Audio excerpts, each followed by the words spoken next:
Testing 1 2 3. Testing 1 2 3.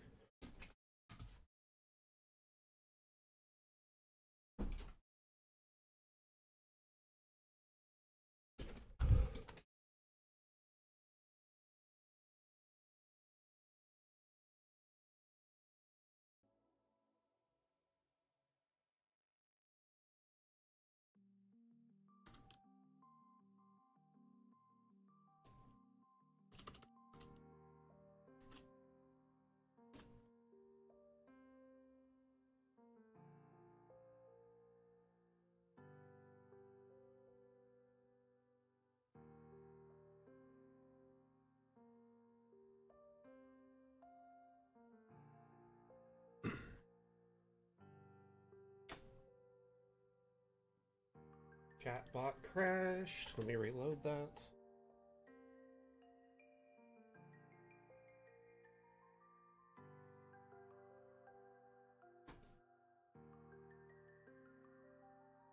Let me see, we've got Steam up.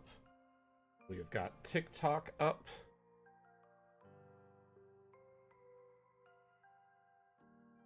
Pretty much everything seems to be working at the moment.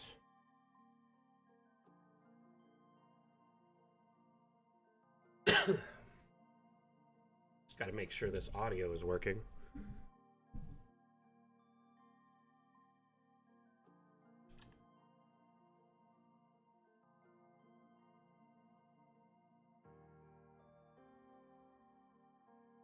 Atlam, can you hear me? Ah, awesome. Perfect. Thank you.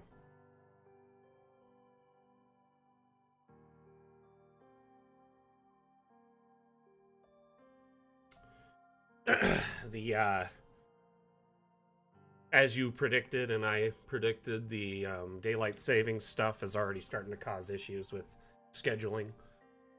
TikTok, the event went off an hour early today. It went off at 8 a.m. instead of 9. So I've been going through the events this morning and changing them to their correct time frames to make it line up better. It's frustrating to say the least.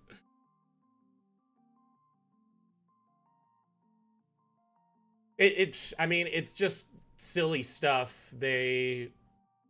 For some reason, they don't adjust the events to compensate for the fact that daylight savings happens. They just roll the events back an hour. They don't actually if they just left them at the same time and didn't change anything, it'd be just fine.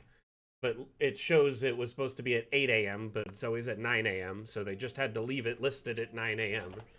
For some reason, it's integrally tied into, like, the rollback, and so it rolls back all those hours, too. Anyway, so I have to go through and just kind of slowly fix all these, which is a bummer.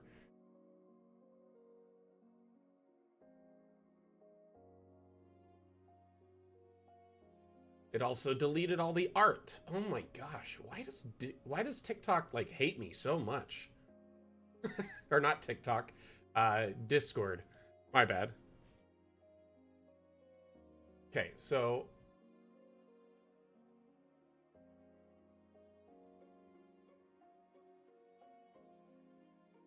shoot. Yeah, something's going up with the Discord stuff. I just wish they'd get it all figured out every time there's a time event that basically has this problem. Is what it is, though. Hey, no problem, Mega Red Mage. Thank you for sharing Dungeon Alchemist with your community. Oh my gosh, I just noticed my camera is, like, way bad. Here, let's fix that. What is up here? There we go. For some reason, I think I bumped my monitor.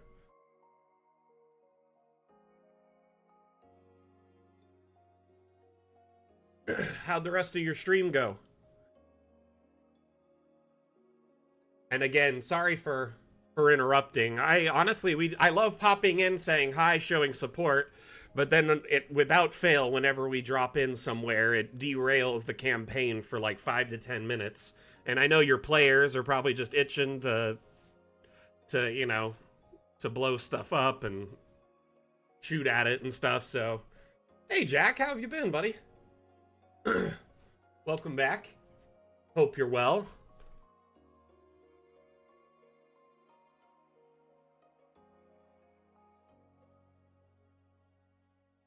So again, sorry if I derailed your campaign for a few minutes when I dropped in.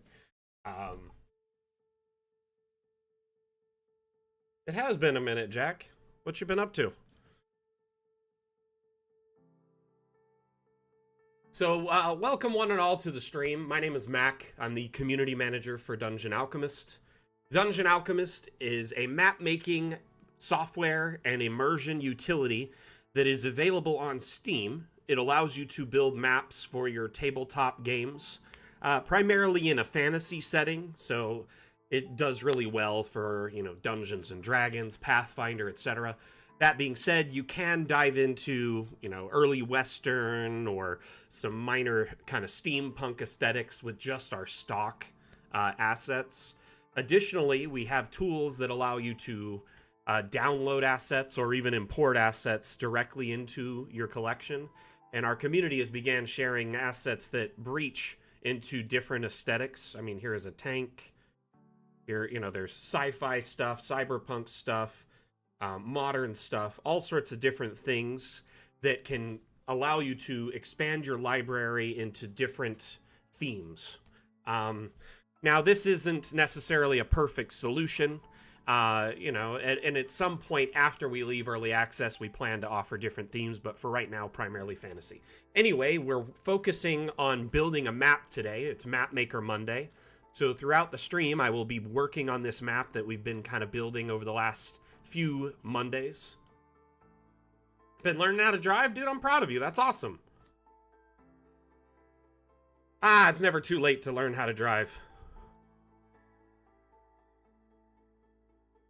Dude, I don't think my grandma learned how to drive until she was like 60. Okay?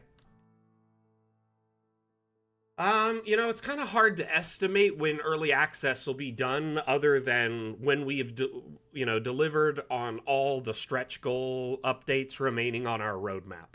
So every major update you get with Dungeon Alchemist, not like hot fixes or patches, but the major updates that are like usually on average, like every 5 to 8 months, there's an update.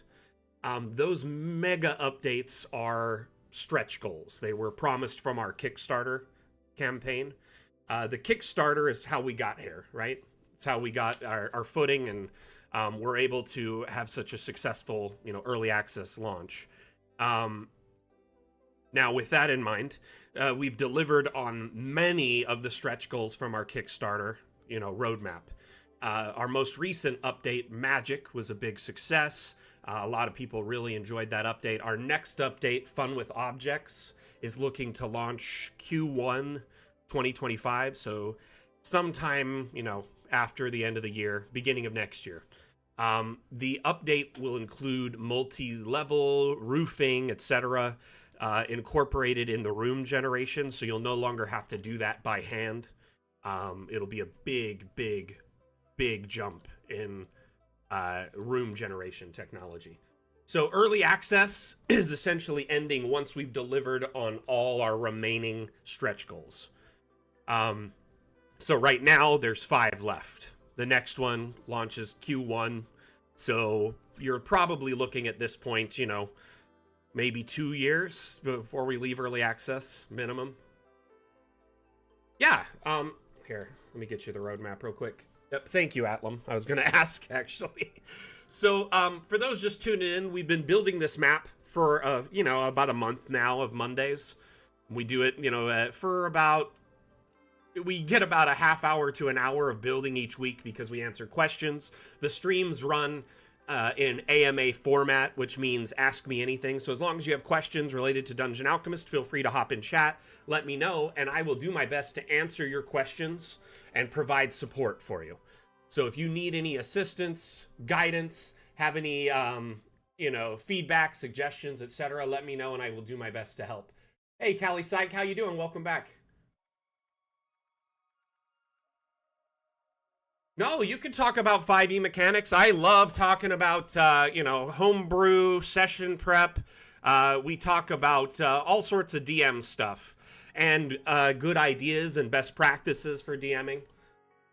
So, I mean, we're in the D&D category right now, streaming on Twitch, because I've noticed it helps us get eyes that may be interested on what we're doing. And Dungeon Alchemist is an amazing tool for Dungeon Masters, Game Masters. I mean, honestly, I'm most everyone here in chat right now is probably a Game Master or Dungeon Master of some sort, or they're a player that may be looking to get started into DMing.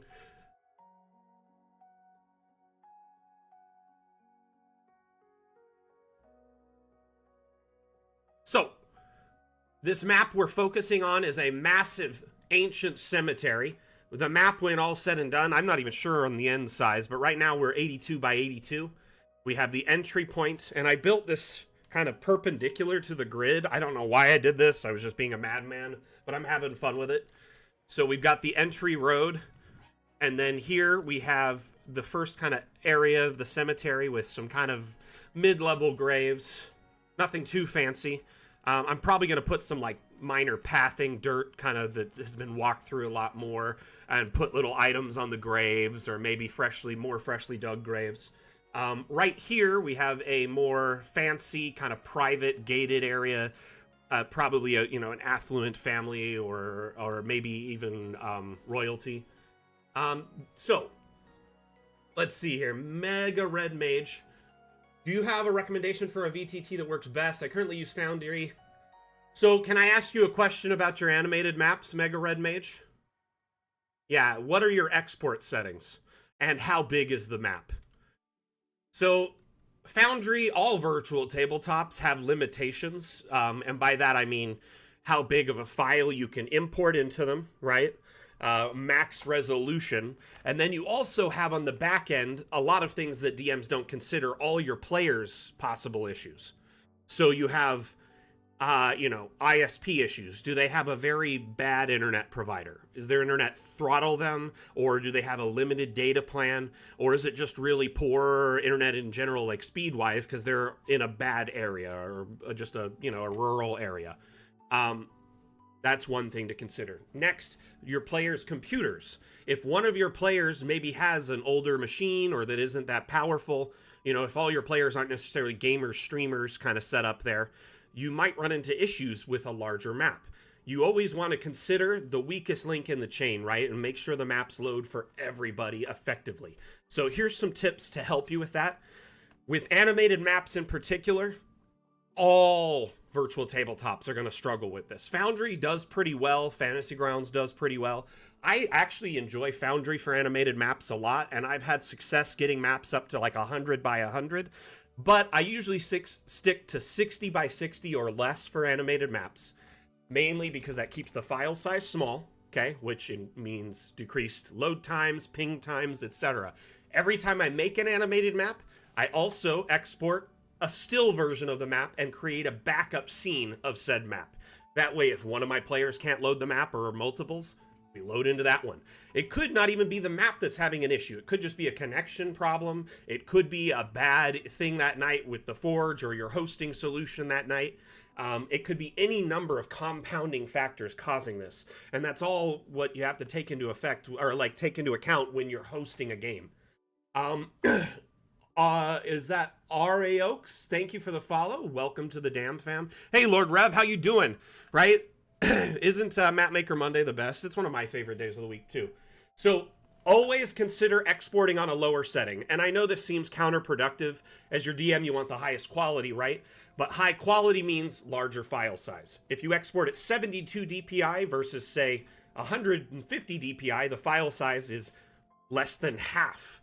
So you're doubling the file size if you go to 150. If you go to 300, it's like 6 times larger than a 72 DPI. So consider, trying a little bit smaller file size. Lower DPI might be a lower quality image, but honestly, your players won't notice. At the end of the day, they're there to kick butt and take names. They usually don't notice a few, pixels that might be something if they zoomed in really close. Does that make sense? Lord Rev, speaking of cemetery builds, I really enjoyed your cemetery entry from the Dam Challenge. Really good gated cemetery build. Really enjoyed that. So If you're honestly, especially with virtual tabletops, I usually recommend sticking to 72 DPI. In fact, most virtual tabletops recommend that your maps are around 60 to 100 DPI. 72 is kind of right in the pocket in between, so go with that. It'll save you on file size, export time.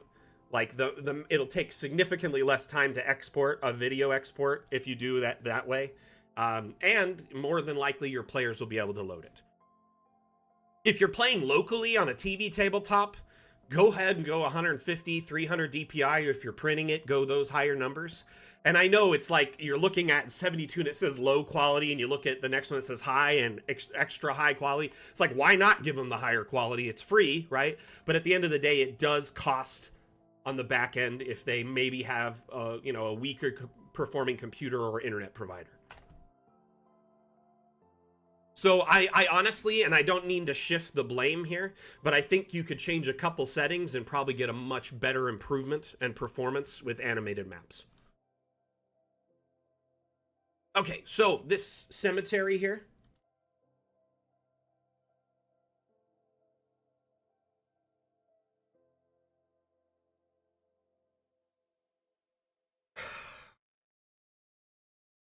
I haven't had much experience running high CR encounters, so I'm going to try and lean on the community here a little bit as well.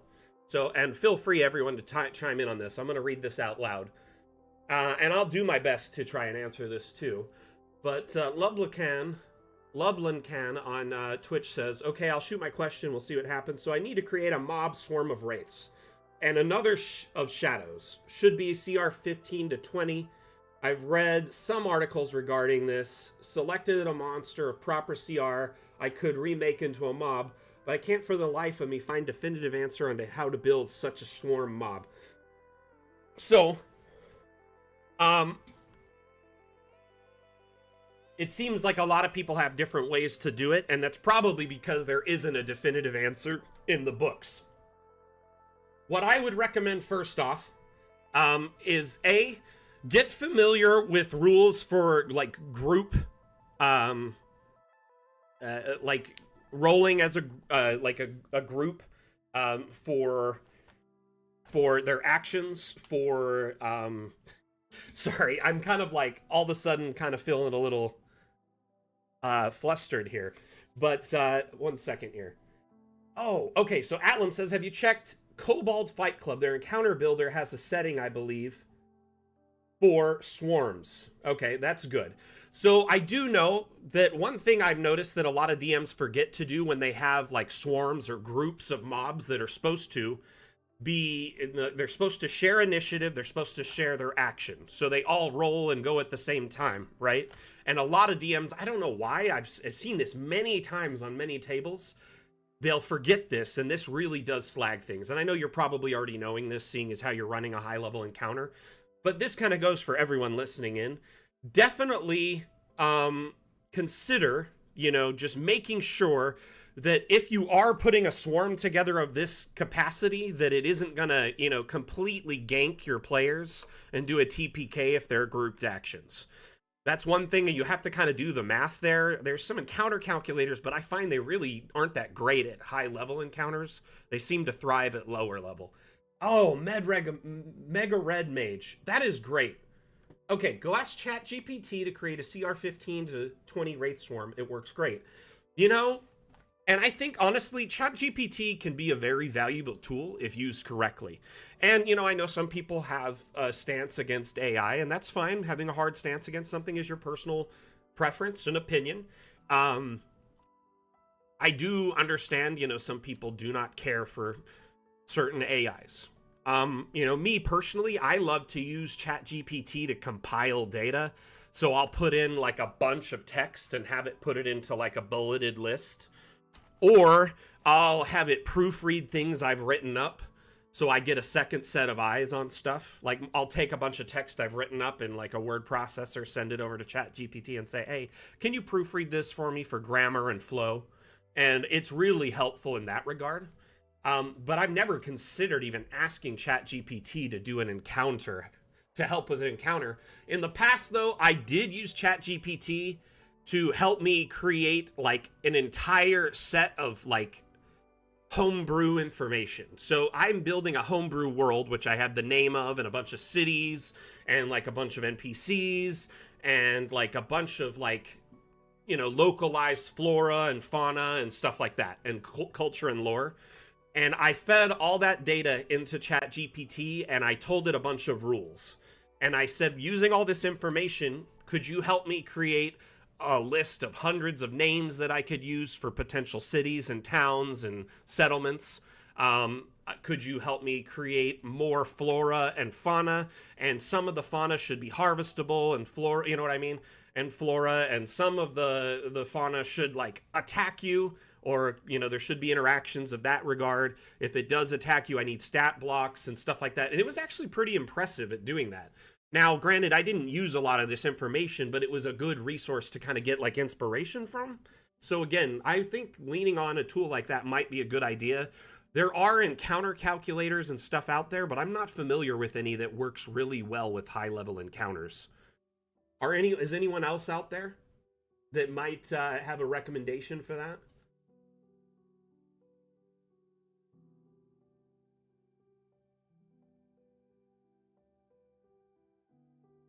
Yeah, I agree. Like, I think as DMs, we should be, you know, and creators in the modern era, we should be open to a lot of different tools for our tool belt. You know, everybody uses different things. You know, many of you use Dungeon Alchemist as a tool in your tool belt, right? You maybe use Foundry or a TV tabletop or a really cool print shop to print your maps. Maybe you have some sound effects and some cool sourced art and all sorts of things. You know, all these things are like a, you know, you have a toolbox or a tool belt and you're filling them with all these things to help your production be a little bit better or more interactive. Hey, Runamuck, how you doing? Okay, so back to the build. Last week, I kind of worked on all this floral area here and the statues and the ivy. I was going to put a little bit more ivy on this side and then start filling in the outer edges. I'm open to suggestions here on what to put in the rest of this area because I really want to finish out the area around the chapel today, and so I can focus on the rest of the cemetery. Thanks, Ortega. So for those just tuning in, we've been kind of building this for the last, you know, couple months. You have the entryway, little pond covered entryway, kind of the first area of the cemetery, some plots. Then you have the chapel where, you know, funerals are held, and it's got like a beautiful garden around the outside. Oh, Broomball, I'm sorry to hear that. That's a bummer. It's always a bummer when like a tool you like disappears or drops support. Excuse me. Man, okay, for some reason YouTube chat just refreshed like crazy. Hi, when will Fog of War come out? I would like to use Dungeon Alchemist as a playground for D&D on the TV on my table. Video data is sometimes too heavy for other programs. I mean, you can always, for now, use like a tried and true, simple, like Fog of War, like an analog solution, like a sheet or construction paper or something over the table to cover areas.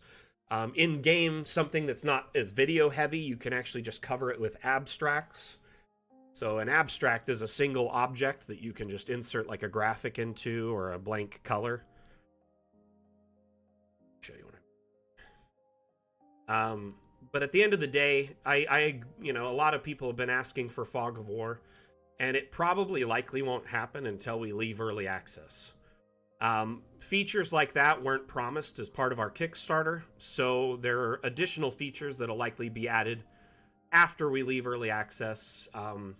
So VTT Lite features, for instance, such as Fog of War and maybe dice rolling and stuff like that, if and when they come, will be after we've delivered on all our remaining, you know, Kickstarter goals, which, I mean, I'm guesstimating 2 to 3 years minimum.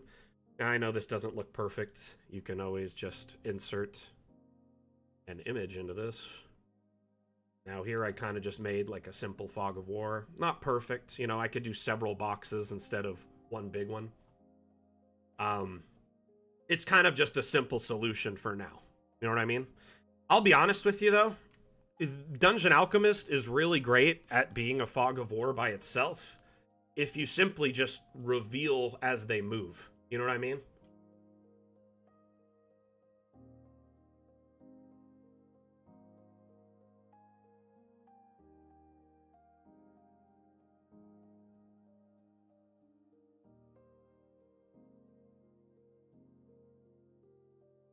Actually, Feast is just to kind of go into the Thanksgiving month to give some inspiration there. So ultimately, I would say that um, it is probably a. Oh my gosh, I just dropped my train of thought so hard right now. Sorry.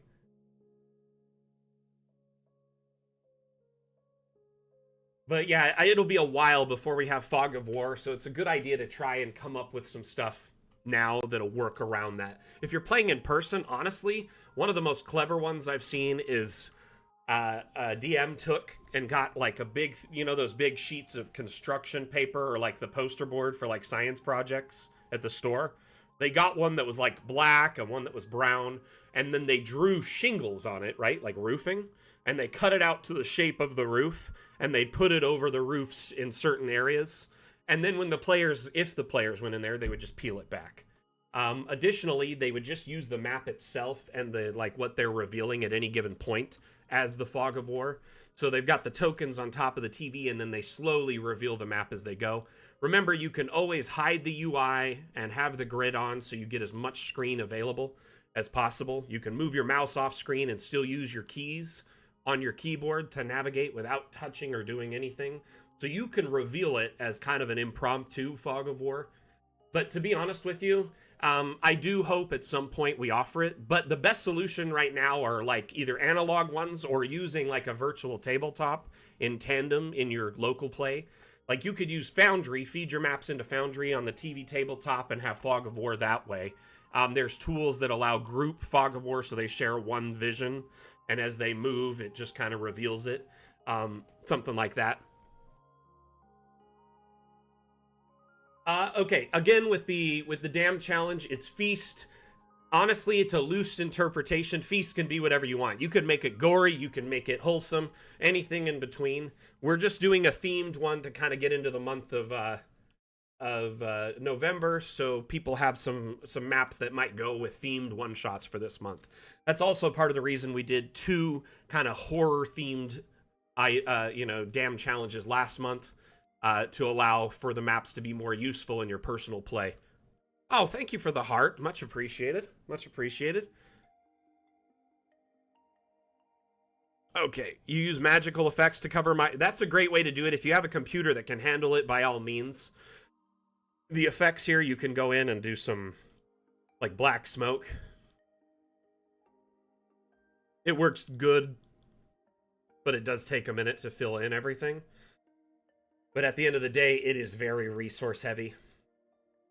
And you can kind of still see through it. So I personally just prefer covering it entirely or revealing it as they get near it. Honestly, that Mega Red Mage, that was a great solution there with the Chat GPT. Because it feels like it can resource a bunch of things at once and probably come up with a novel idea. And you could just test it really quick and see how well the encounter works in theory and go from there. So I ran a Halloween one-shot this past weekend. I ran it from Steam in person on a TV. That's nice. So the magical effects worked pretty well for you? Layer in the cold white fog and then black smoke. It covers everything. Good to know. And it's kind of probably more mysterious that way, huh? Okay, so I'm open to suggestions on this little outside area. I will be putting trees, but I'm open to plant ideas. We can even run a little path in here and put some like stool or like benches, because I like using the space a little bit like we did over here to incorporate pathing.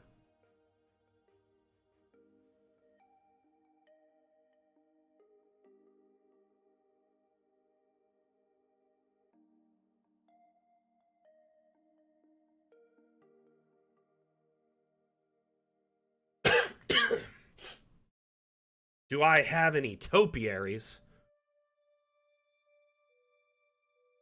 Thought I did. Hold on. You know what? I think they're on the workshop. There are a couple. Let's see. Oh. Okay.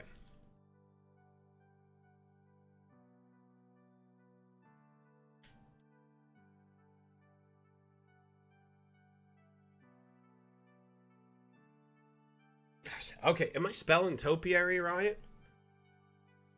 I could have sworn that's how you spell it.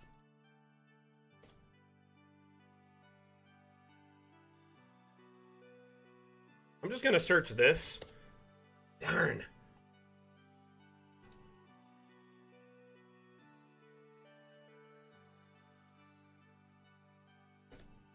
I know there are some on here. I've seen them. I know that Asmodeus made them. Definitely. I plan actually to put the groundskeeper stuff over here. So I've dedicated a spot for him. This right here, this corner will be the groundskeeper's kind of land. It'll be a little shack, kind of home, like a little cottage, and then like a big kind of like shed thing with tools and you know, like coffins and you know, stuff like that.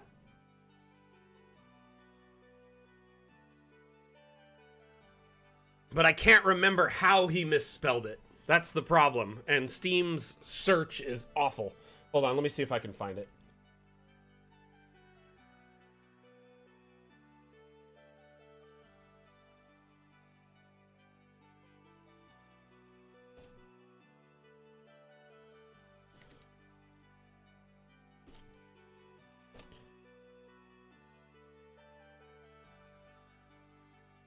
Just gonna go into his account.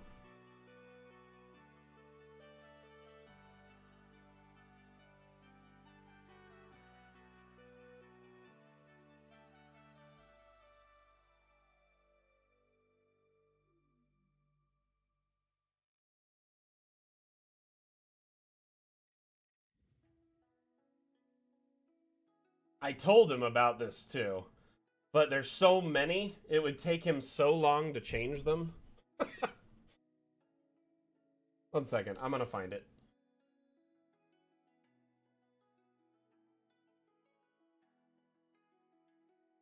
So while I'm looking for this, did anyone watch Agatha all along?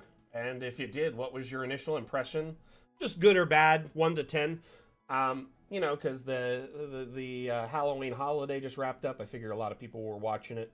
Don't need any spoilers because some people may not have finished it yet.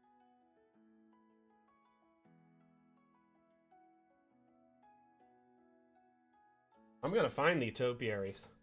1 second here.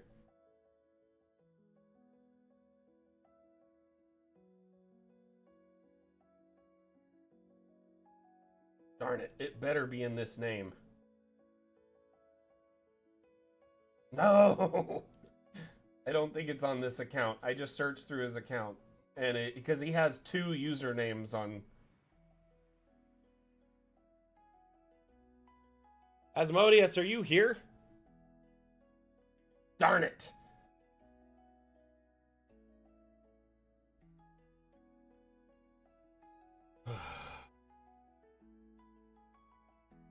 Hey, Sassy Molassy. I think you put Topi... Something like that. It definitely was spelled wrong.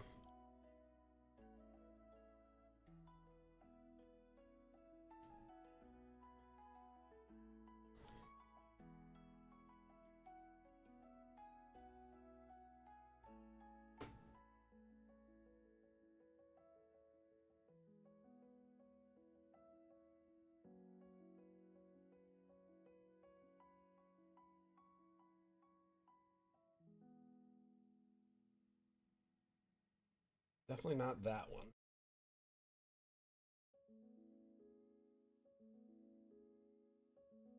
Topiary. Oh my gosh. Thank you, man. There they are. Okay, they're all spelled topiary inside, so we can't find them. No! Hey, Michelle, what up?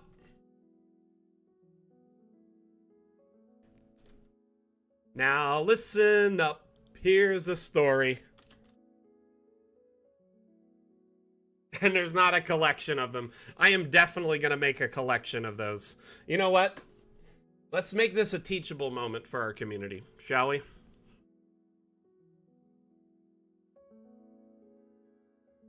So, in Steam, not in Dungeon Alchemist, but in Steam itself, whether you're in the Steam browser or on the web, When you're looking at items on the workshop, you can go to where it says browse and it says collections. You can browse pre-made collections, i.e. groupings of assets that users in our community have put together so they're easier to download en masse. So you just click once and it downloads everything in the collection. This saves you a ton of time, especially if they're similarly themed, okay? So, kind of putting that into perspective, there's a bunch of collections here that help speed things up. At any time, you can make a collection. So we could make this one called Topiary. You don't even have to make the assets itself. You can just make a collection of the assets no matter who submitted them to the workshop. That's very helpful because anybody in our community could go, oh, you know what? There's a lot of bottles on the workshop or statues. Maybe we should put them all into one collection.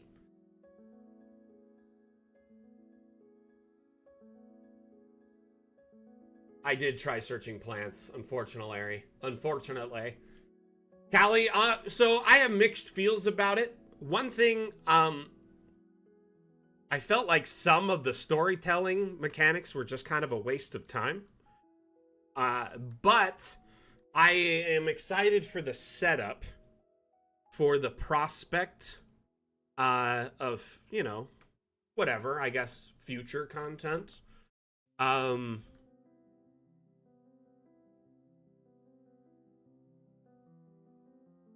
Thank you so much for helping me locate that, by the way.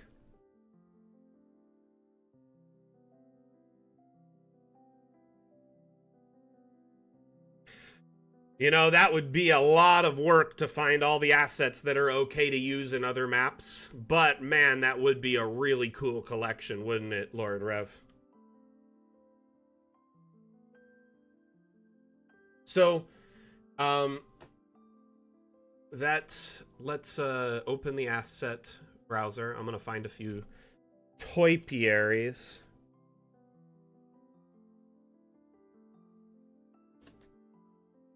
Man, that's frustrating.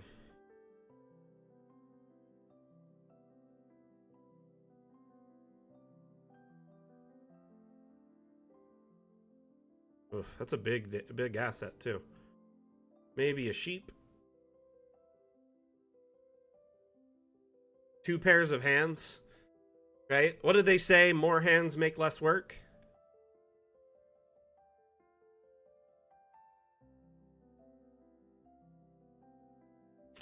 None of these feel like appropriate topiaries for, like a church or a, or the, just the general, like, I don't know, flamingos and a bear and a deer. Maybe the horse, maybe the deer, maybe the ducks. I don't know. They just don't seem right.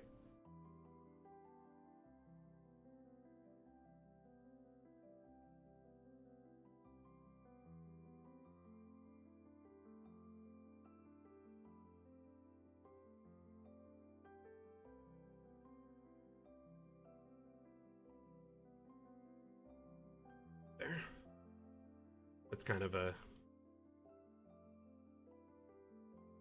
basis of pretty much the entire lining is just all those plants.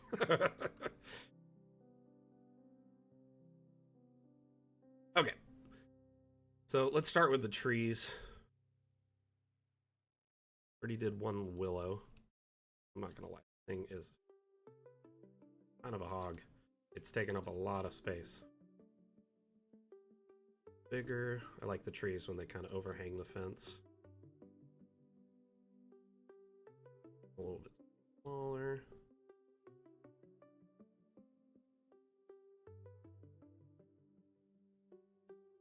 But Rev, you know, that is a good idea. I do know that there's kind of a few content creators who share their assets and they say, like, in perpetuity their stuff can be used. Some of it listed in their descriptions. Might be a good idea to kind of get them all into a collection. For sure. You know, I'll put out a little feeler to a few of the asset creators who I know make them from scratch and see if they'd be willing to allow me to put a collection together of their stuff. By the way, I do want to point out, if any of you are making maps for profit, you know, you're making the maps to sell as commissions or like a Patreon or something like that, Dungeon Alchemist has no problem with that. In fact, we encourage and support it. We've even put, legalese in our terms of service. Article 4.1 kind of goes into detail there, but it covers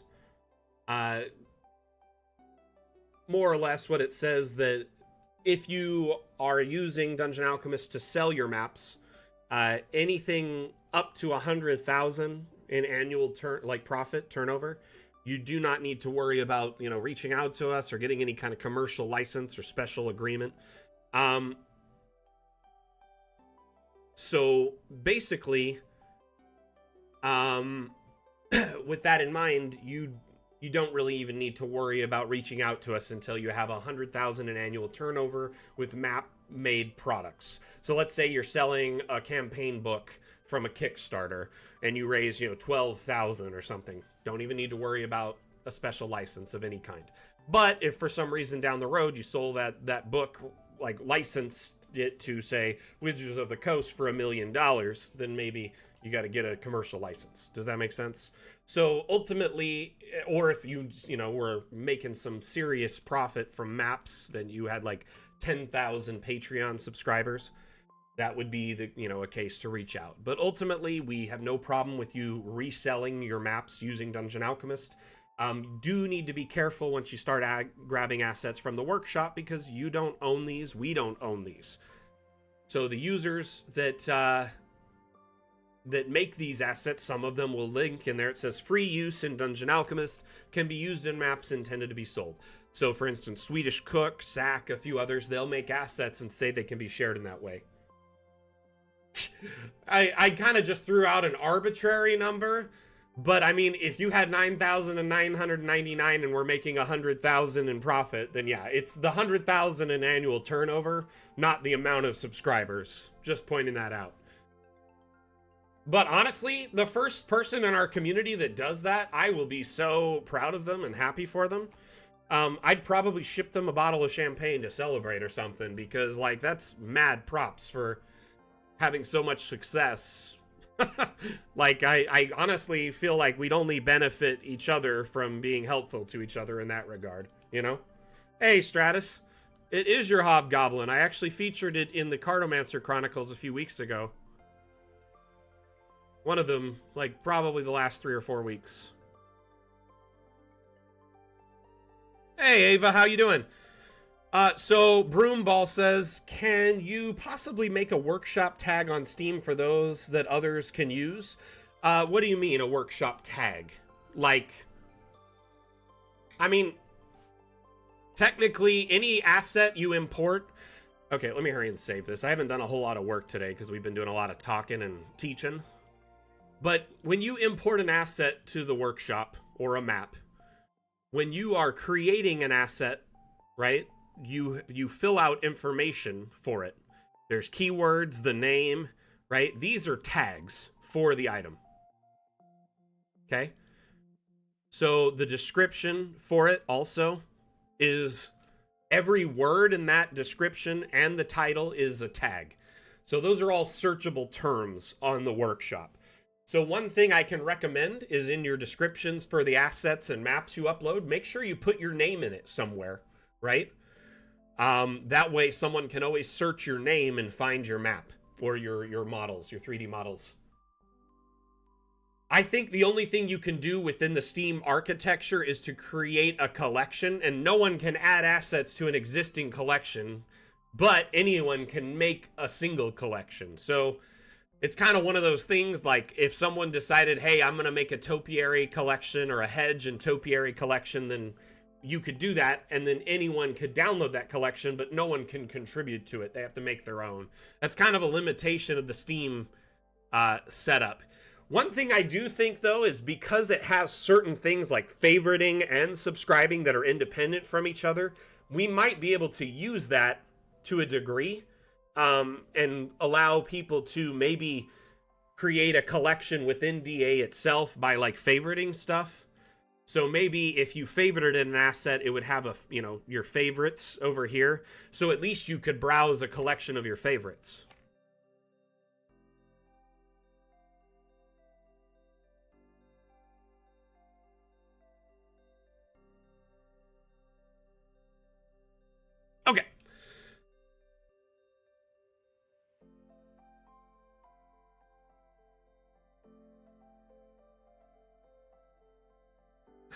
I'll have to ask the devs because I don't really have any control over the creation of the workshop and how it like is organized.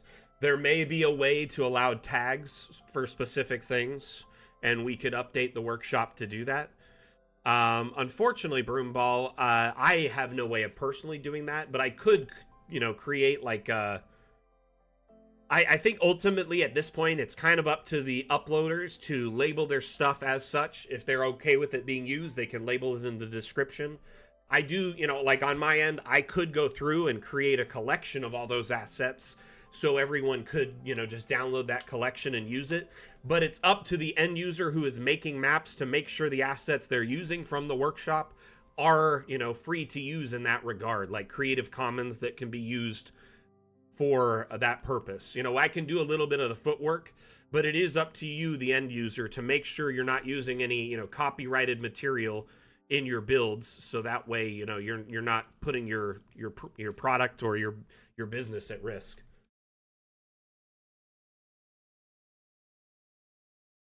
Honestly, that is a good question, and it's a good consideration. Let me pass that on to the devs.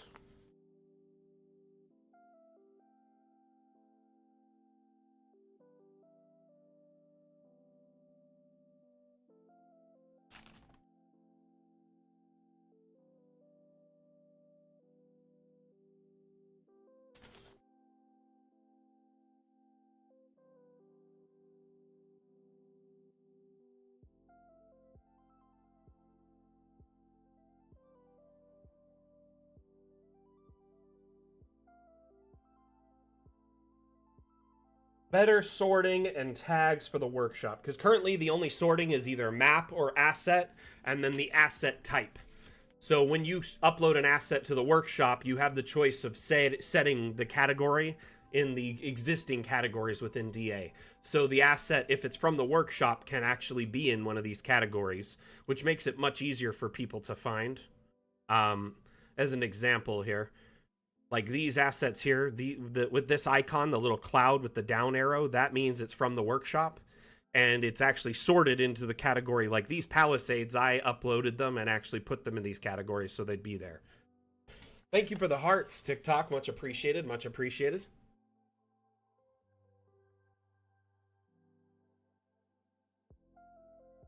On the uploader and the end user, kind of both. I think it's just smart to be careful, really not to use workshop assets if you plan to sell maps for profit. And if you are planning to use workshop assets, just make sure you read the descriptions, because a lot of the users will add a little disclaimer in them if they're okay with it. But if there's no disclaimer, at the end of the day, probably not a safe idea.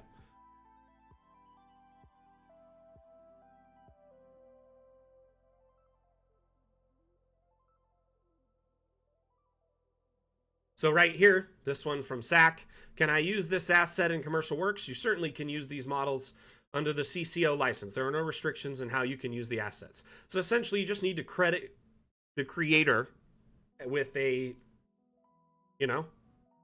Creative Commons attribution if you plan to use the asset. This one here, free use in Dungeon Alchemist, can be used in maps intended to be sold. So really, I do think it's a smart idea. Like, it is the end user's responsibility to make sure they do the research, make sure they're looking at these. Just don't think of it as like a free-for-all library where everything in it can be used for profit. At the end of the day, I think it's wise with anything on the internet to not really have that lens or that impression. I don't know if anyone agrees with that, but I mean, if you're downloading stuff on the internet and thinking you can reuse it in your own content for free, or, even music, if you're crediting the creator thinking you can do that, more often than not, that's a copyright strike waiting to happen unless you have permission from the creator or a licensing agreement. Smart, Michelle. Thank you for doing that. Okay, let's see here. I am going to go into I think I want a fountain over here. Let's add some kind of cool fountain. This one, there's one over here that kind of looks like that, so let's not do that one. Maybe something like this. We'll put it in the corner here. Maybe make it a little bit bigger so it takes up some space, and then we'll sync it. countersink it by disabling collisions. We get the arrow to pop up. Just sink it into the ground a little bit so it's not so prominent.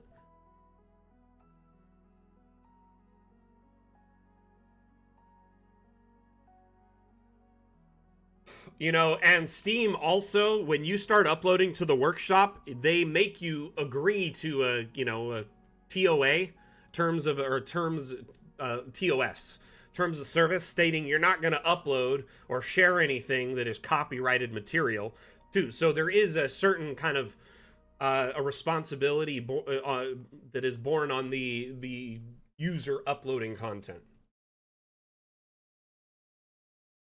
It is really, and it is kind of a boondoggle, especially nowadays in the digital age. It stinks that there's not more straightforward information on it, you know, letting you know. But I do think if you plan to use stuff from the workshop, do yourself a favor, just make sure that it has, you know, it's either listed to be used as such, and if there's nothing, just do yourself a favor, don't use it in maps for resale. I would never want you to put your hard work at risk in any of that way. Like, I knew this guy who was making props from Marvel films. He was making them himself, 3D sculpting them using his own sculpting software and skill. But the thing is those assets, they're trademarked entities, copyrighted, you know, product designs. You can't just remake it yourself from scratch and say, hey, I can resell this, it's fine. And he ended up getting struck hard by the mouse. And so, yeah, it really, you got to be careful at the end of the day, just making sure that you are, you know, using assets that, if it's for personal use, if you're using it privately, no big deal. But if it's for resale, definitely be careful, for sure.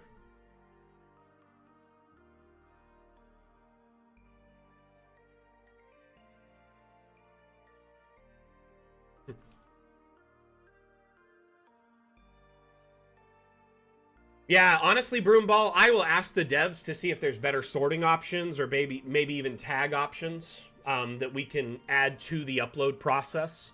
And maybe even something we could do as a moderator or devs on our end to better tag it. So I like I said, I wrote it down here on my notepad. I'll ask the devs about it. For now, I would definitely recommend being careful and just educating yourself and looking at the stuff.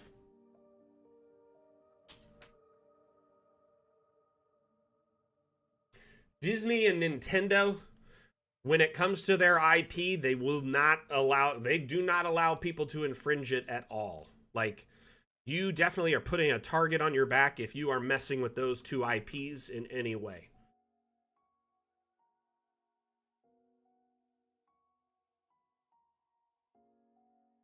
Like, even if you took and made a model 100% from scratch of, say, you know, any Disney IP, say you made an Iron Man character in a 3D design program, 3D sculptor. You don't own the rights to Iron Man. You can't do that. You'd have to make your own individual entity. The Cobalt Commander, you know, something like that. I don't know. Could be totally different, you know, IP.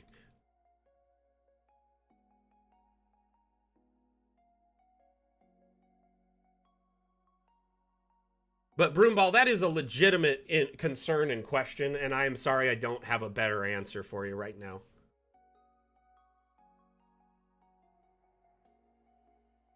Let's look at some of these plants.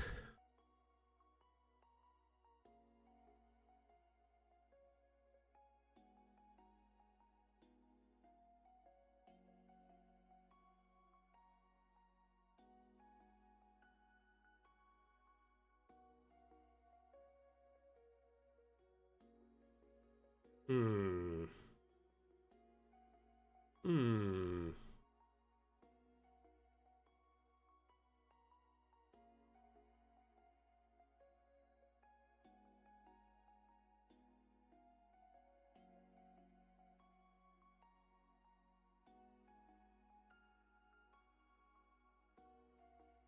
Sassy, you can do that as long as it's an animated asset from the workshop.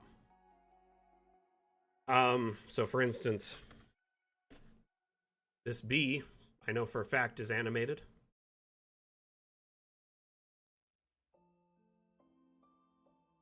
And it's got several animations. If you download something from the workshop and it has this button on it, that means it has like 3 or 4 animations. Not sure why this one changes in size, but if you get it set once, it's usually pretty good.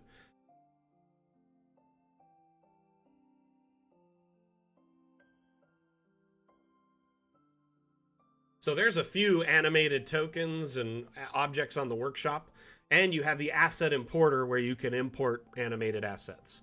So right now that is kind of the workaround that allows anyone to import animated objects. What I usually do is search animated and look. So a lot of them are like tokens or baddies. Here's a fox. That one's a cute one. I know there's some horses and cows. Cow animated. List the cow here. Oh, when in doubt, check the workshop. Honestly, the asset browser is an impressive tool. And I will usually just go in and search animated because more often than not, the user who uploaded it will put it as a tag in it or the description because animated assets are pretty cool and it's fun to share them. There's at least 6 pages of with just the word animated in it. We actually put some fish, I think, up at the front, like a koi.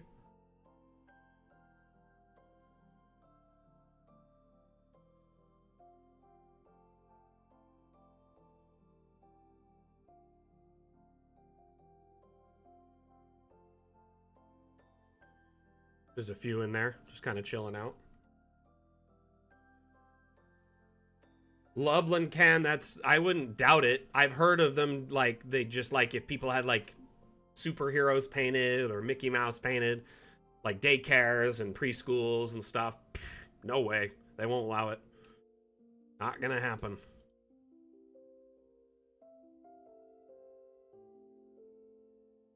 I like those trees. Probably put one of these here, a little bit larger. Okay, so we've got a few trees. One more of these on this side and just shrink it down. Next, we need more plants. I'm just going to kind of rapidly fill in this outer edge here because I've been so distracted answering questions today.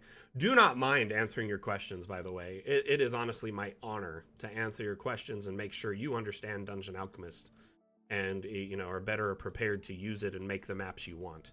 So if at any point you have a question, concern, suggestion, feedback, please let me know. These streams are AMA format, which means ask me anything, of course, as long as it's related to Dungeon Alchemist. The workshop is a very powerful tool, though. There's so many unique, beautiful assets that have been shared by our community that can really amp up your production value. Chow, what's your question? Oh my goodness. When's the next update? Let me guess, right? Didn't know I moved those. Did I shift something? Oh, nope, I did. I totally moved that. How did I do that?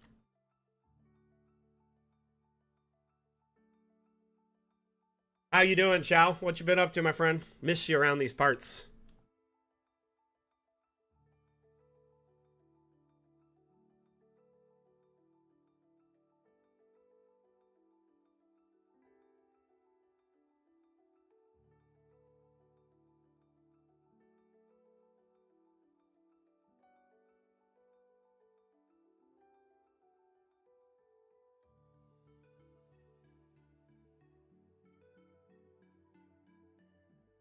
Gosh, I swear, this always generates such a random, huge mushroom.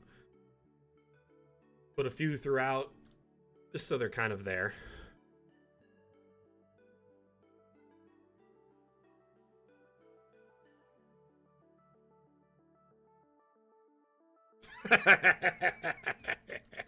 Honestly, Chow, the best answer I have for you at the moment is Q1 2025. There really isn't much of a firm date at the moment, and it's mainly because we are very, very deep in development for the new multi-level features. Here, one second. Let me show you just a few teasers around our multi-level. So here is some of the kind of just teaser footage of ceilings or roofing. While this is playing, I'll kind of describe what you're seeing. So the next update will allow for ceilings with the room generation. It'll allow for multi-level with the room generation, i.e. you can have stairs transitioning into the next room. Objects will not clip through or over the roof. You'll no longer be able to see the outside from the inside if you enable roofing. Additionally, that will separate indoor and outdoor ambient lighting, meaning no longer will the light from the outside, the shadows from the wall seep into the room, except for at like windows or open doors. So that will improve immersion like tenfold.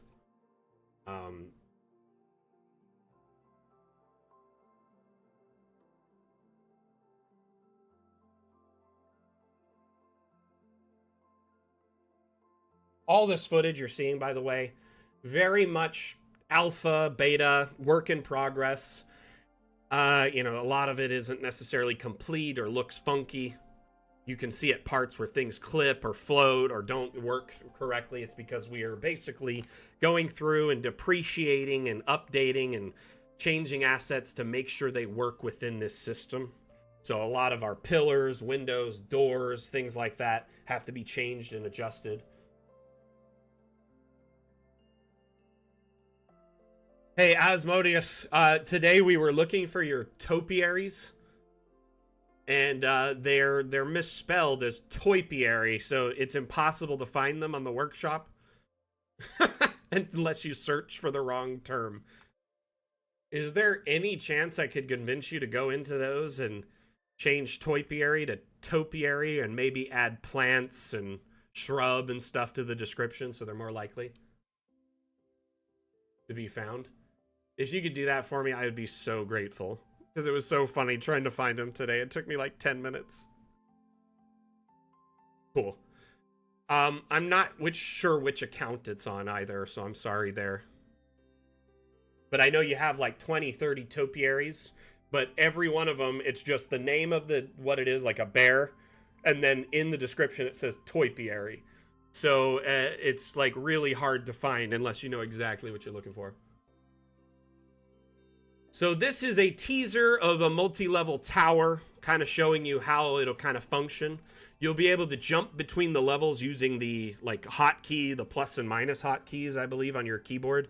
You'll also have a little UI interface on the right side where you can click up and down, or I believe type in a number and jump to that floor. Again, very much a work in progress. So there's little weird, like that gargoyle floating, or maybe this clipping into the next floor. Stuff like that we're working on. And that's part of the reason we don't have a for sure launch date, is because we want to get this right. At this moment, Lodame, not really. I haven't heard any changes. If anything, we'll just export each level as like a slice or a layer. So it'll just be a top-down export of just that layer, the next layer, the next layer. And I believe they're going to work out some sort of mass exporting feature, so it won't be like, oh, you have to export 20 different layers. It will just export it all. Well, both of them are labeled Dallas RT, but they're just slightly different. How you doing, by the way, Lodame? Welcome back. Yeah, I don't think we'll ever really offer 3D export. A true 3D export. Just mainly, and I don't mean to be a downer, I just want to be a realist here, so you understand. So basically, Dungeon Alchemist wasn't designed with 3D export in mind. So many of our assets are essentially smoke and mirrors, and you're an asset artist, so to a degree, I'm sure you'll understand that a lot of times, your assets are a combination of the 3D model itself shape, but also the texture mapping atop of it, right? So in our case, a lot of times the assets more often than not, are simple shapes, simple squares, cylinders, stuff like that. Cubes, rectangles with brilliantly beautiful texture mapping on top of it. Like a beautiful piece of wallpaper on top of a flat shape that makes it look three-dimensional. So in if we were to allow 3D exports of our assets, they it would essentially be a very, very simple shapes, no effects, no lighting, no color. So if it exported as, say, a standalone 3D model, right? That's one thing. A lot of people want a 3D print, or they want to have like this is to use in, say, maybe like a 3D VTT, like a 3D canvases add-on for the, that add-on, Ripper's add-on for Foundry, or maybe any of the 3D VTTs out there. That's one of the uses. Others want to use it for game development. They want to take all the assets we've made and all the stuff and then use it in, like, Blender or in Unity or any number of programs to use it towards their game development, which I just don't think we're going to release all our assets in that way unless we're licensing them properly for game development. We put a lot of effort into the assets to make them trim, small, but very effective and beautiful all at the same time.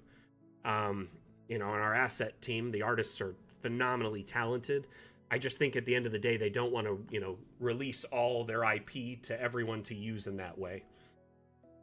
So there's a few contributing factors as to why we likely won't offer 3D exports. And honestly, I don't ever want to say never, really. I almost always want to say, maybe or possibly. But from this perspective, I just don't see it happening anytime soon. If it does, it would likely be after we leave early access, because it would essentially require Dungeon Alchemist to be gutted and redesigned from the ground up to accommodate to this. Oh, I know, man. I see your work quite constantly, actually. I've seen your work on Reddit. I've seen your work, in the stuff you've uploaded in the past. I've watched a few of your streams as well. I understand there's quite a bit of work in 3D modeling, so you get it all too well. That at the end of the day, too, I mean, would you want to release all of your 3D modeled work as a free use, or like a one-time license, and every model you had, someone could just use it in perpetuity? It is kind of a tough question to answer, right? Now imagine that with 6,500 models. You know what I mean? It is. So, Leisberg, the teaser you're seeing is footage from the next update called Fun with Objects. And when that launches is likely will be Q1 2025, so sometime in the first 4 months of next year.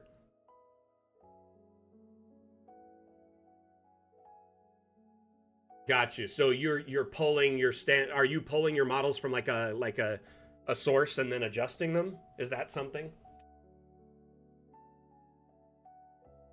But yeah, I just, I think there's several reasons they don't do it, and they all kind of compound into one, major answer. And I'm sorry that I don't have a positive answer there.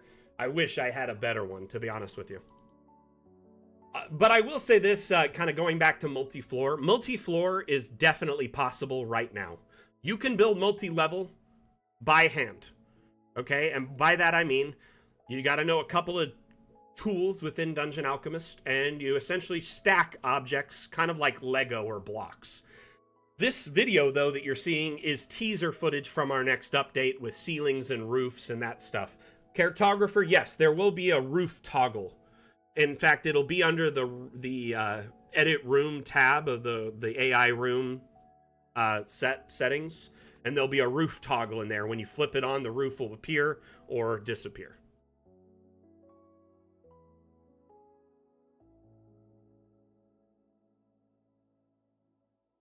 So, Chow Jiao, if Fog of War ever gets implemented, it'll likely be after we leave early access. The devs have said they want to do like VTT light features, but they don't want feature creep to slow down our development and promises of any of our, major updates.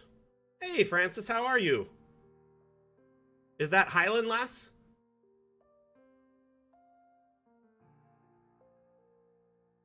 This is... So right now, if you're looking at this, the ceiling is kind of blank textures some places. It's because we haven't made all the ceiling textures yet. So a lot of the floors will be turned into ceilings, and there will also be other textures. But just to give you an idea, this one here is a ceiling in the next update. I'm trying to find a video that shows the ceiling toggle. 1 minute. Because I feel like I had one.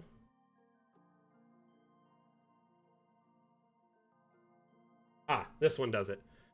This is an older video, so it's very, very old. But this shows how you can toggle the roof with this little switch.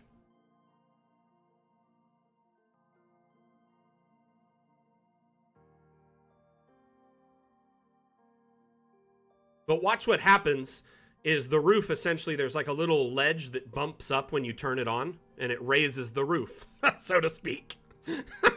There's like a little riser.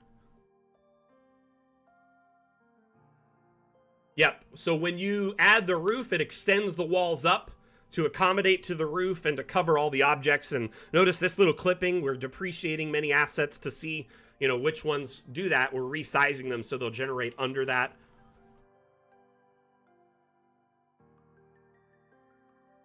So you can insert a custom roof. I mean, that'd be cool. That'd be interesting.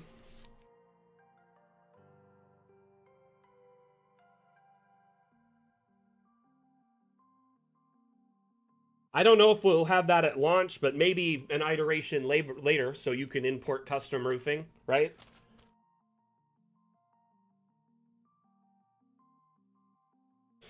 Hey, I got some good news for y'all, by the way. This upcoming Saturday, we're going to have a guest on our stream. Quentin Van Ravels, one of our developers, will be joining us. So if you have any, you know, development questions that Mr. Smarty Pants can answer, he is incredibly intelligent and is just so amazing when he's a guest on our stream because he's very articulate and knows how to, you know, just dive into the minutia of your question and really dig into it and provide an amazing answer. Not to mention he's just fun to hang out with. So next Saturday, this upcoming Saturday on the Dam stream, the 9th, he'll be present with us.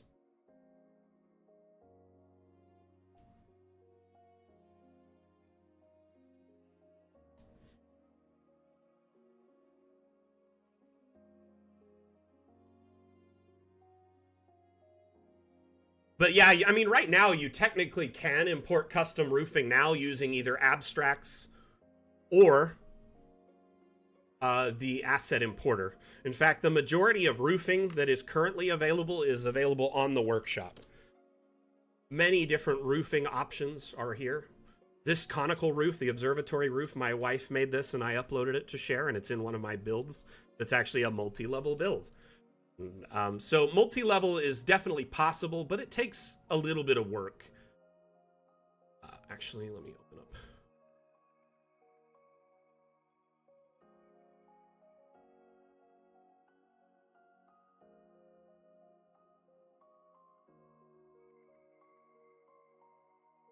You know, Lodame, I would love for some kind of mass import or an improvement to the importer.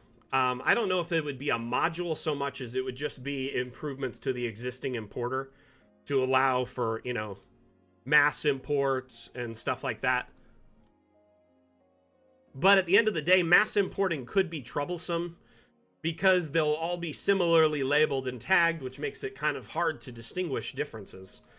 So, I mean, there still will be, you know, an instance or a need to kind of insert custom, like, descriptions and also applying it to certain object categories and stuff like that. So it can do some maybe once you've applied all the information to a grouping of assets, then just hit mass upload, and it would upload them all one after another instead of like one at a time. I do know that Steam kind of has some restrictions there, so it's frustrating.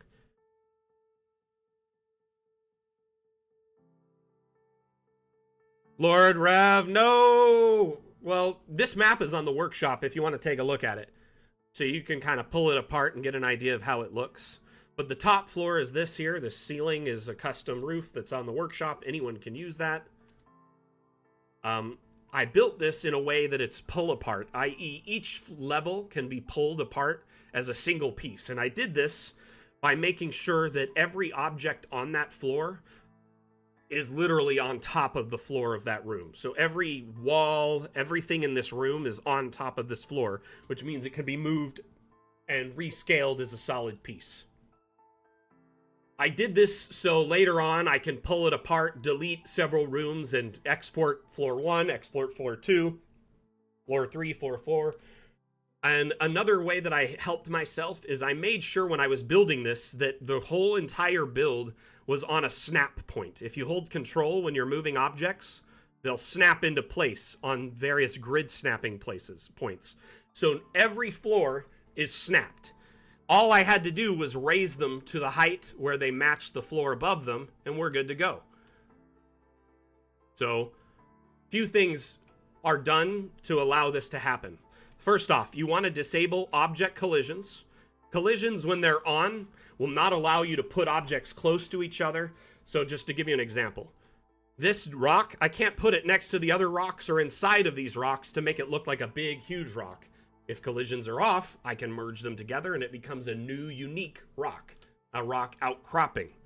Same thing with other objects. You can put them closer together, allow objects closer to the walls, in close proximity. So everything in this room was built atop of this one round platform. This round wall. So let's take this and snap it into place. We'll grab one of these, we'll duplicate it. Because I used a snapping point, everything here is gonna fit like a glove, okay?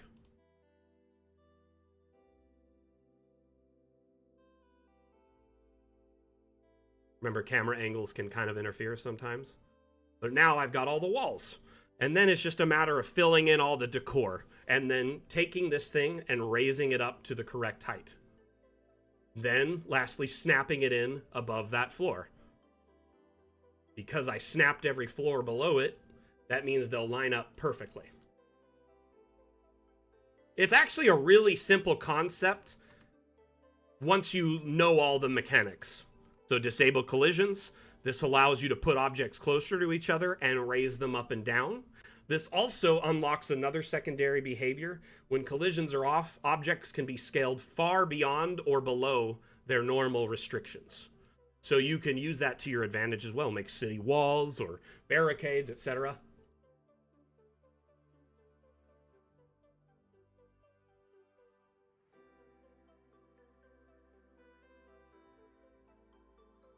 And remember, you have tools like undo, redo. Those are great if you mess up or do something mistakenly. Make sure you check all the angles of your builds to make sure everything lines up.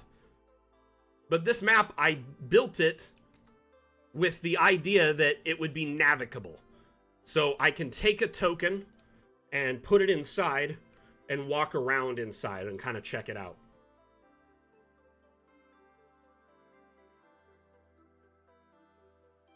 But this map, I could export every level from the roof down to the first floor and still use it in a virtual tabletop. Each is a separate scene. And then if the players happen to go to like the ladder, I could use a module to help jump to the next scene. So like in Foundry, you could use something like Monk's Active Tiles. So if the player happened to interact... Oh man, this token's too big. No! Make it a little bit smaller.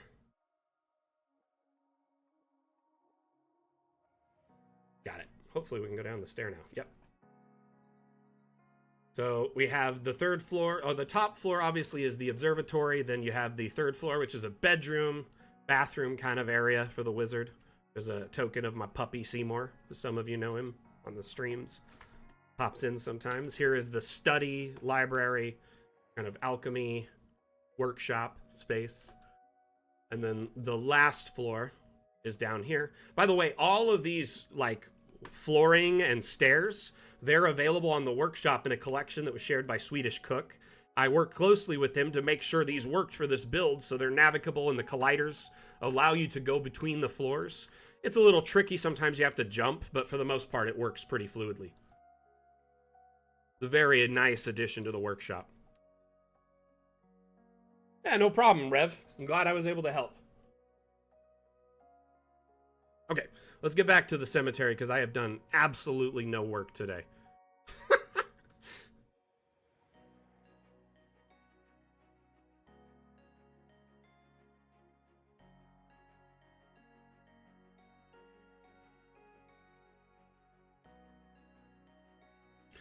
Belladonna, thank you for the kind words. Belladonna on Twitch says, thank you for doing these streams. Back the Kickstarter ages ago, but I haven't really gotten a chance to play with it due to real life getting in the way. RL life and scheduling conflicts is the biggest bad of all, so I get it. I totally understand. But this is way cool. Way beyond what I was expecting when this all started. Insanely cool. Thank you so much for the kind words and the encouragement. Honestly, I love providing the streams as a resource for people to come in and chat with the team, get to know us, ask questions, get real-time guidance. I feel that's much more insightful and helpful to get like one-on-one help than it is to watch a video that might be, 6 to 10 months out of date or not really, helpful in your particular need. It's really impossible to make support videos to cover each and every problem.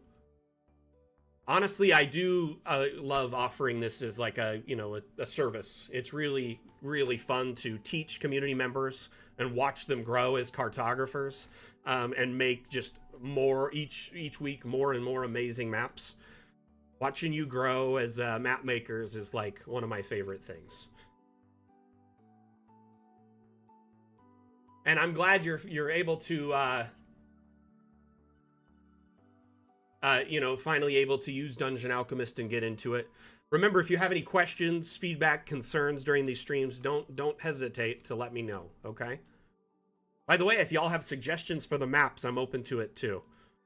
I really, I'm kind of running out of ideas for here. For at least the planters and stuff. I might just do kind of some of these things. But I kind of just, I'm thinking maybe just more plants. Trees and bushes and the like.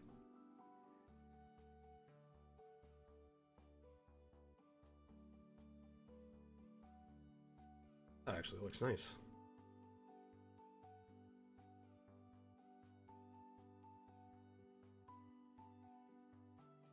There are a couple of these like square ones. They're kind of all right. The Buxus. Remember the collision thing? No. The X-Men are saying I cannot place this hedge here. But if I disable collisions, they're totally fine with it.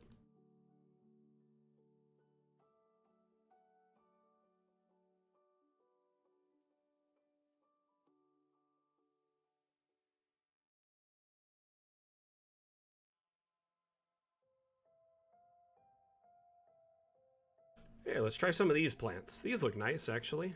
Could fit a couple of these in between stuff, like at the back here. Make them a little bit bigger. Got some round ones. I use these pom-pom ones quite a bit, so let's try some of these, like, kind of egg-shaped ones. Put them in between trees. Maybe another statue or something. That could work.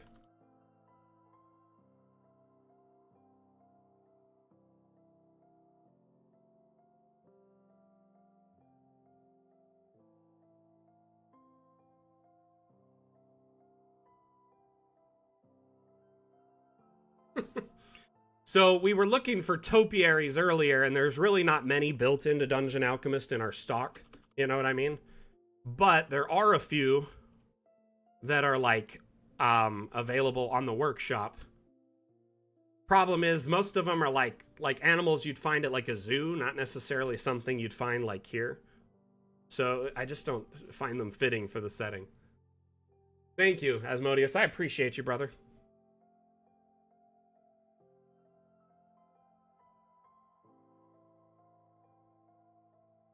Wardian, how you doing, buddy? Sorry I missed your chat there. What you been up to, brother? Anything interesting? We could do a little rock here. It's like, if it's a big enough rock, they may not have moved it.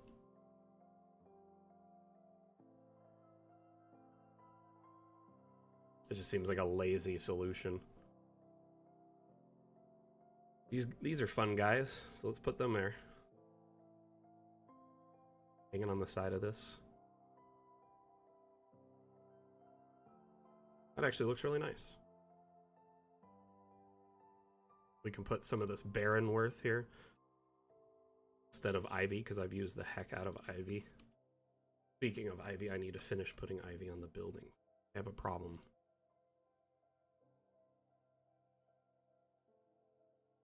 Only need like a couple.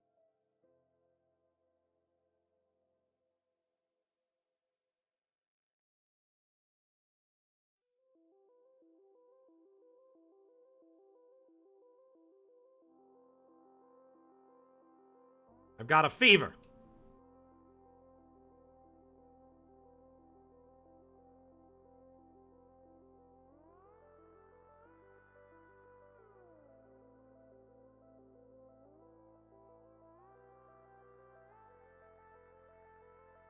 Jumping all over that thing. Gosh.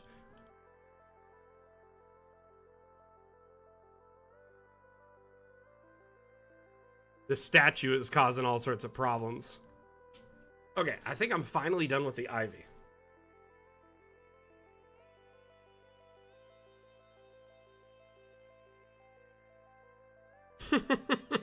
That would be pretty cool. Some interesting ideas.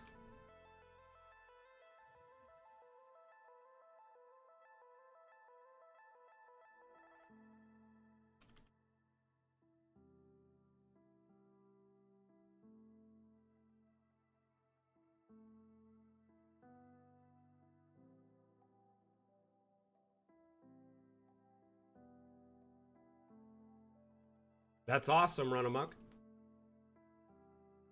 Mariah, the next update will likely be Q1 2025 at this point. There's a lot of work to be done to make sure it launches in a very solid and effective state. So we are kind of in the like alpha beta phase of that. As we get closer, we'll likely give a more, tightened launch window. But right now, we don't really have a for sure estimate short of that. By the way, here's another teaser from the next update. Showing some stuff. I will put some coins in there. That's a good idea, chat. Excuse me.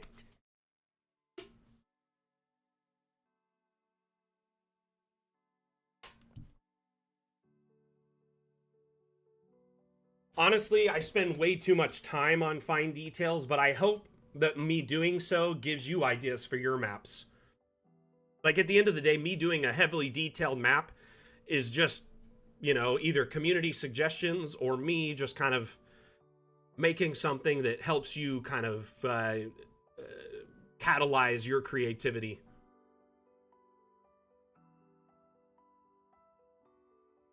Oops.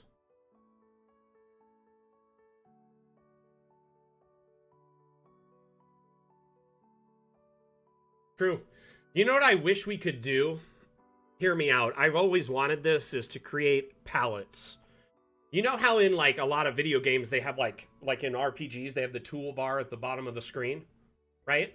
And it's got like 1 through 10 and there could be several bars, like, 3 or 5 bars, right?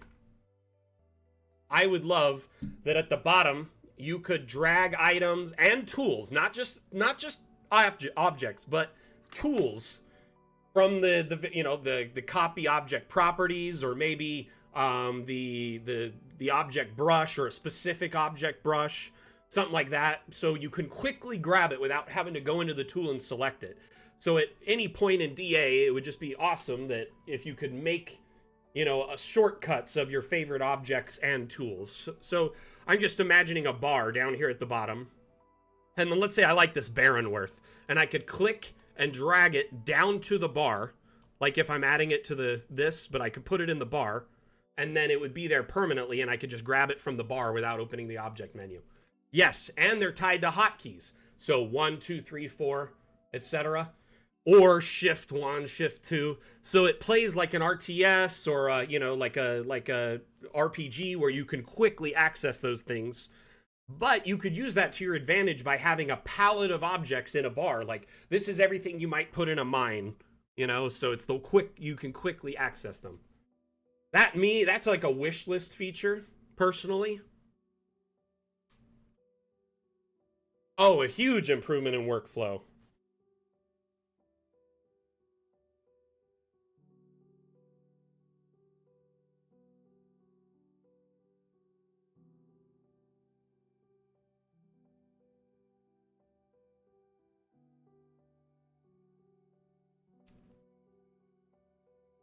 Okay.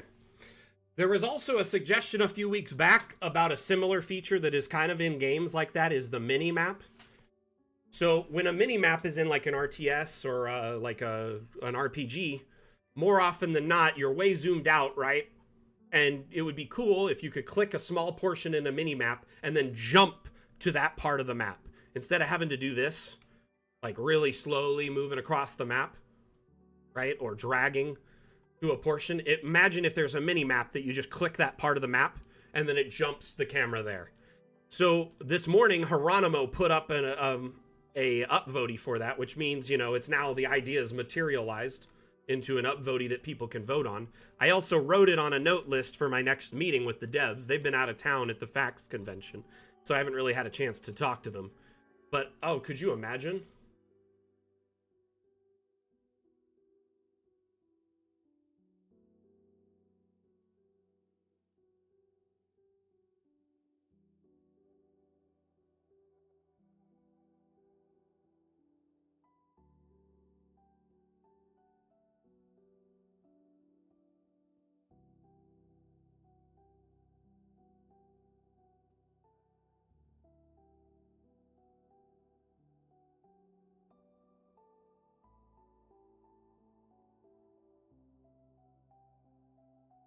It actually looks really...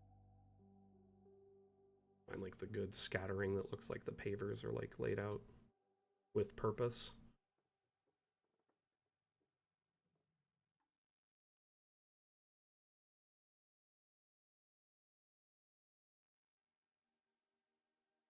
Hmm.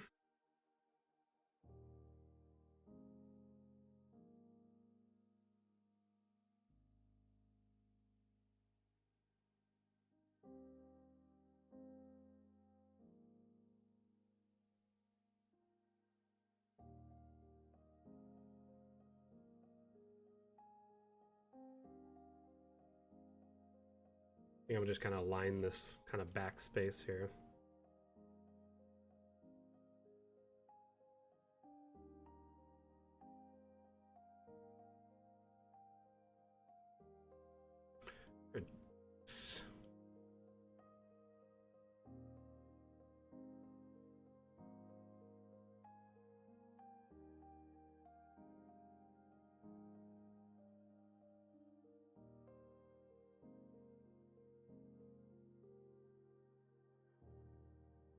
By the way, quick tip. Let's say I wanted this plant to be the look of all the plants that are similar in properties. So you see these ones?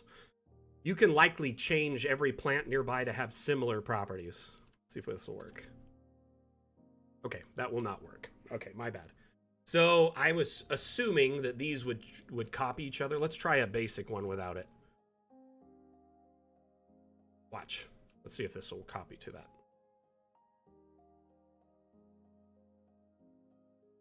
Yep, it will. So it's got to be the exact same type. So let's say I went through and placed a bunch of these like regular ones, and I'm like, man, I don't really like the purple. Right? I actually really like this kind of blue, whatever it is. Look. And change them all. So that's actually using what's called copy object properties. It's just Control C, Control V, or Command C, Command V. You can use this in a lot of different ways, like lighting, for instance. So let's say you wanted to turn on and off all the lights at once or change their color. Maybe you wanted all the lights in this church to be purple. So I copied the first one, right? Oops. Forget this map is laid out weird. I did it all sideways. But now all the lights have been changed to purple. And it only took me a little bit instead of going through them one at a time and changing them all. You can do this with a lot of different objects in Dungeon Alchemist. So, like you can open and close all doors, turn on and off all lights, enable or disable animations on objects. So let's say you have a bunch of objects like drills and, you know, like just different gears and stuff on the map and you want to turn off all the animations. Turn one of them off, copy, paste it across the whole map.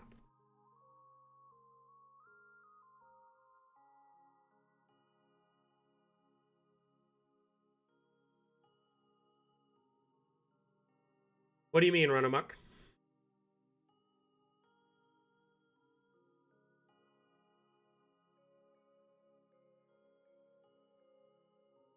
Elaborate.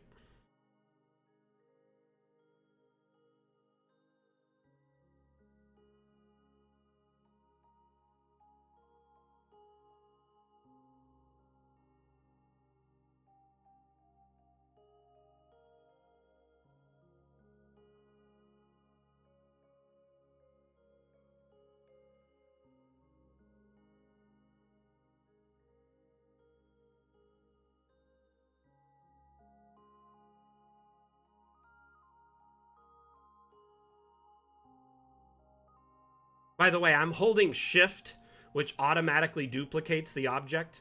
There's several hotkeys in DA that are kind of like listed in places. Shift to place multiple objects, control, toggle, snap to grid. There's a few other hotkeys kind of listed throughout the app. Like if you look in the view menu, it says Alt Home to hide user interface, Alt G to hide grid. There's a bunch listed here.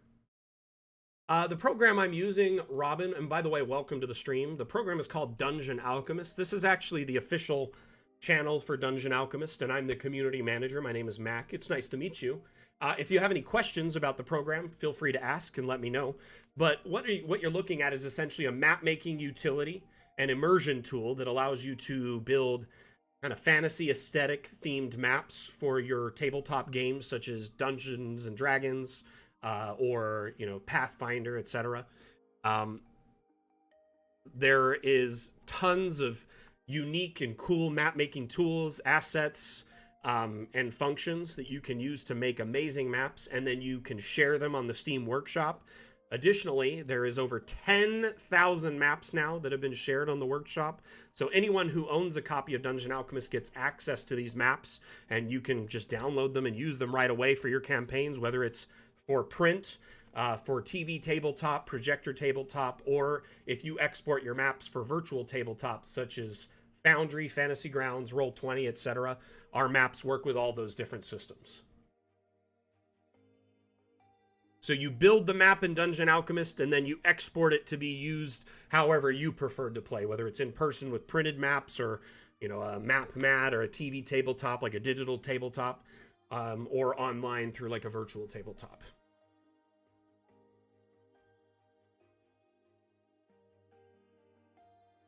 Alternatively, it's just fun. Like, there's many in our community who use Dungeon Alchemist to make maps just for a relaxing, cathartic experience, similar to like Sims. It's just for fun. We are available on Steam, and you can, join our early access. We've been in early access for a little over 2.5 years now, and we have 5 updates until we leave early access and become full release. We also offer a beta, or a demo, so you can get into the demo and try kind of a small slice of what's available in Dungeon Alchemist right now. Gives you access to one of our 13 biomes, the forest biome, as well as a bunch of objects, and the ability to make yourself a tavern if you want to. So it's just a kind of a fun try before you buy, see how it runs on your computer without really any obligation. Hey, Mateus, how you doing? Welcome back. What you been up to, my friend?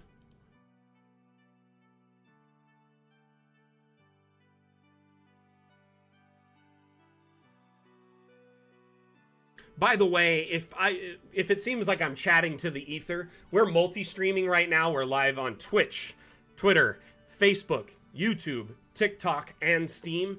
So I'm monitoring multiple chat feeds, answering questions, and trying my best to communicate and stay active in the chat with every one of those feeds at the same time. So on average, it takes me about a minute to respond to any message. So if I don't respond right away, that's probably why. It's not me ignoring you, just kind of going through all the chats one at a time, making sure I answer everyone.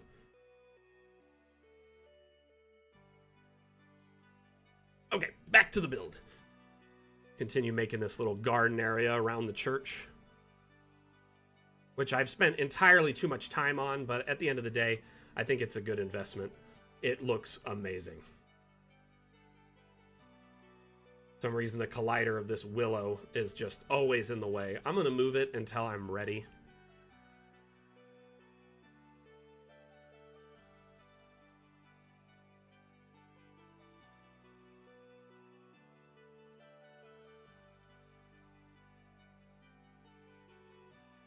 Ultimately, honestly, I enjoyed the garden very much. It was a fun part of the build, but I do think I spent a little bit too much time on it. Um, but I wanted this entire cemetery to feel old and like it's been around a while, and it's hard to get that feel if the chapel just kind of looks bare. And that was one thing I was feeling when I was looking at it, is it just felt too stripped down, too basic with just the chapel. So I do feel adding like all of this was smart.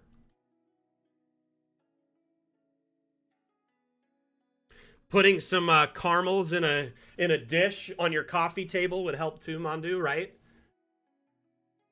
Put plastic over all the furniture. That's how you make your map look really old in a couple of clicks.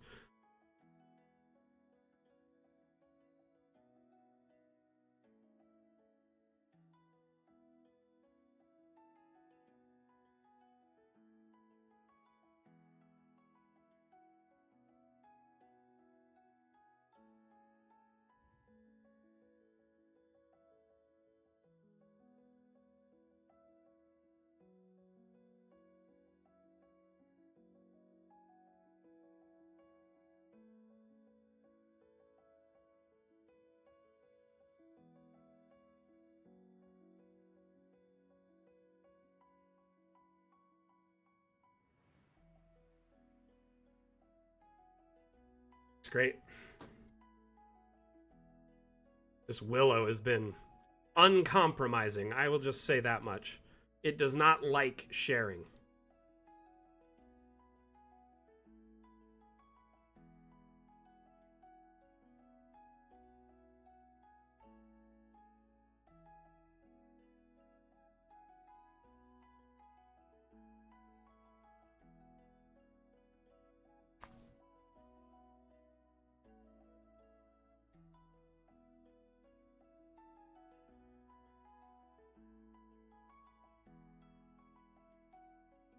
Yeah, correct. Dungeon Alchemist is an immersion utility, not just a map making tool, but an immersion tool.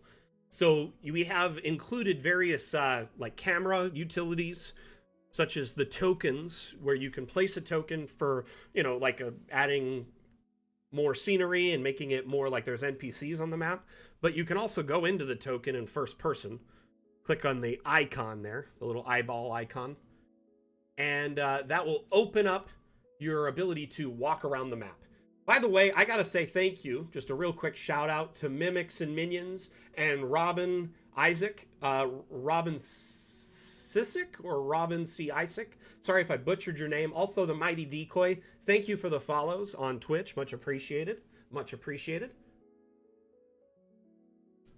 Oh, I saw your progress on that earlier today. It looks really good. But as you can see, walking around this in first person is just a treat. The garden looks so amazing when you look at it like this, right? It just looks so... the aesthetic is hard to beat. Definitely need a picture here. I was thinking of something like of a saint or like a god or something, like an artistic rendering.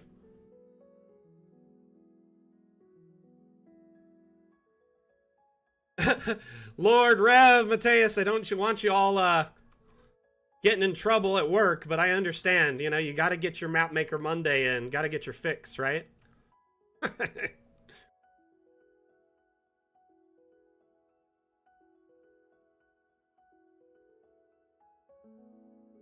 You're using Dungeon Draft? Nice. Dungeon Draft is an amazing tool.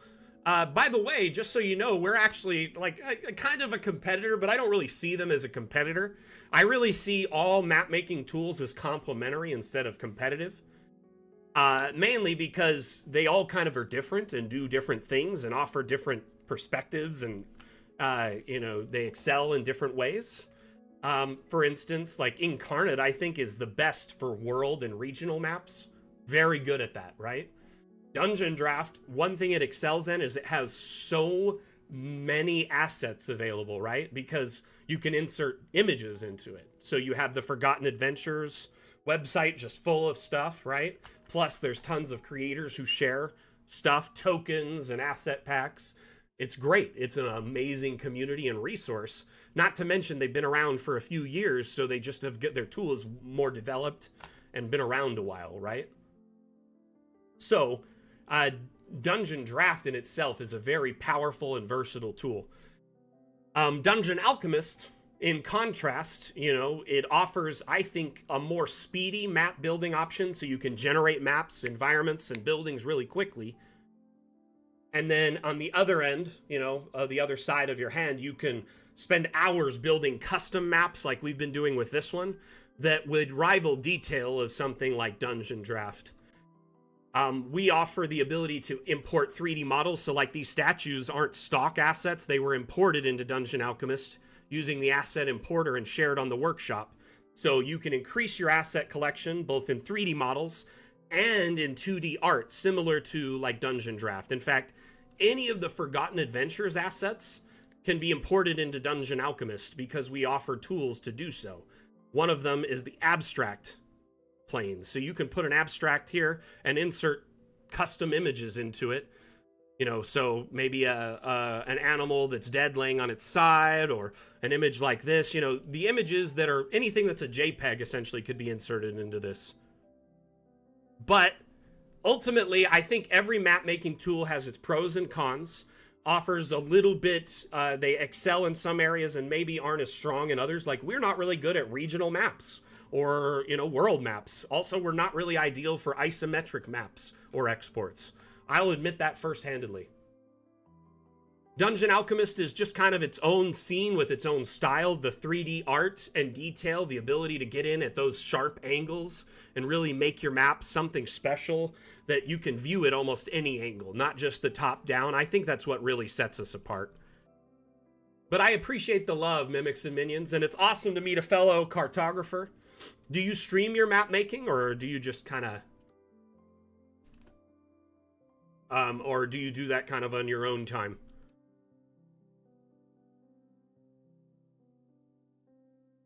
Okay, let's get back to this build here. I need to fill in these kind of blank spaces. I could just do the wildflowers. Oh man, I didn't realize I accidentally changed these earlier. They're no longer their stock color because I accidentally changed the properties of them when I did that earlier.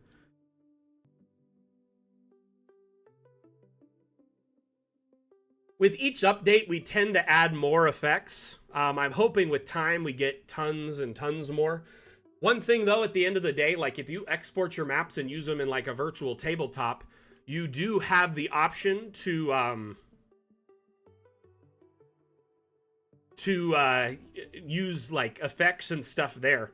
Like FX Master in Foundry is great for like rain, weather, birds, stuff like that, and other types of effects.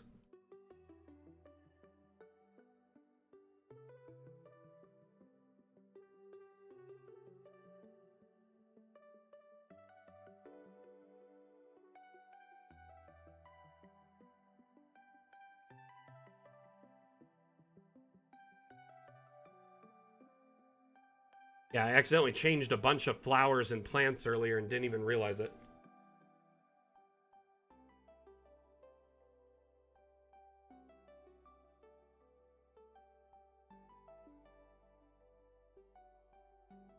I don't mean to give unsolicited advice, but if you're interested, I've got, over a decade of experience of streaming. Obviously a community manager for a very vibrant and active community, and I've been partnered on 2 different platforms as a streamer over my career of streaming and content creation. So I got a little bit of know-how in my my knowledge base if you're interested in any like insight to grow and gain traction. That goes for anyone. I definitely do not mind helping streamers grow, especially map makers. Like, we're all like one community, really, We're all in the TTRPG community. We're all, just very passionate GMs and creators who want to get our content seen and noticed.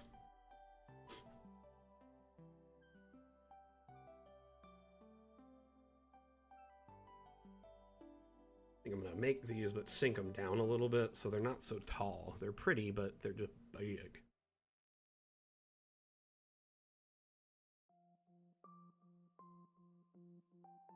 Let's do some of these flowers because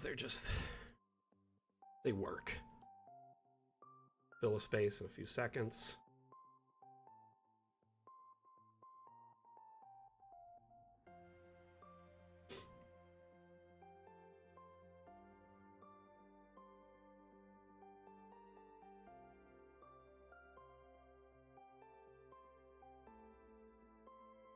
Rev, do it. And if you do, just so you know, the self-promo section in our Discord, you can promote your Patreon there and streams as long as they're Dungeon Alchemist related. So the mods will, take a look at it. As long as it's got Dungeon Alchemist in it, they will leave it and have no problem with it.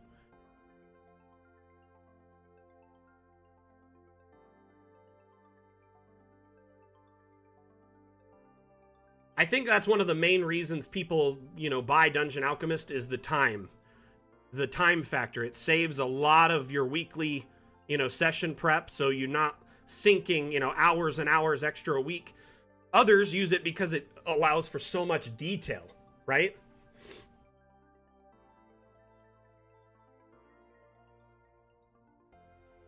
So if I could give you just one piece of advice where you're just starting back up and you're trying to find a time, one thing is once you find that slot and set it, stick to it like glue. Okay, think of it like you know how primetime television works? Like football and certain shows, they air like clockworks every week at the same time. Even streaming services, every week they drop a new episode now, like drip feed it instead of just the whole season all at once. So consistency, every week, same bat time, same bat channel, will build up. Secondly, as a smaller streamer, I would definitely be open to indie games and games that have like a very solid community behind them, but might be a little bit older. So maybe some of your older favorite games. Don't be like against variety streaming, because it'll help you find a niche or a community. I fell into the trap of streaming one game for too long, and then if I did anything else, no one would come watch me. I'd get 100 viewers when I was playing Battlefield or maybe Sea of Thieves, but if I did anything else that I wanted to play for fun or try something new, no viewers. So if you build your community around, the consistency of being a variety streamer playing whatever you want, you'll get a coagulated group of viewers that also vibe with that. Consistency, as we discussed, and then as a new streamer, you need to capitalize on curb appeal. By that, make sure your mic sounds good, your camera looks good if you're using one, make sure your stream looks good and your effects are all on point. Make sure you're interacting and reading chat, like constantly glancing over at it, and just talking even when no one's there, like there's 100 people there.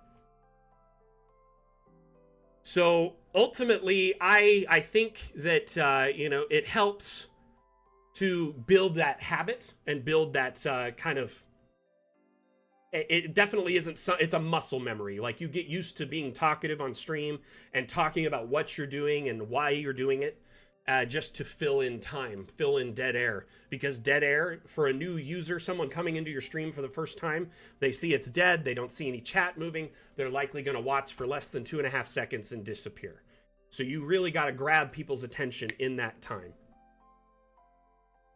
And the thing is chat reading is hard to do as you grow as a streamer. Right now, between the 5 stream chats, we probably have 100 viewers. I mean, we have 25 on Steam, we have 30 on Twitch, so there's over 50 right there, right? And then we've got TikTok, we've got YouTube, we got Facebook. It becomes a very difficult to read chat, so you get used to just kind of glancing and speed reading and then quickly responding as you go. But I think your community scales with that and they understand as you grow too. So, oh, that's awesome, Mondu. That's some skill.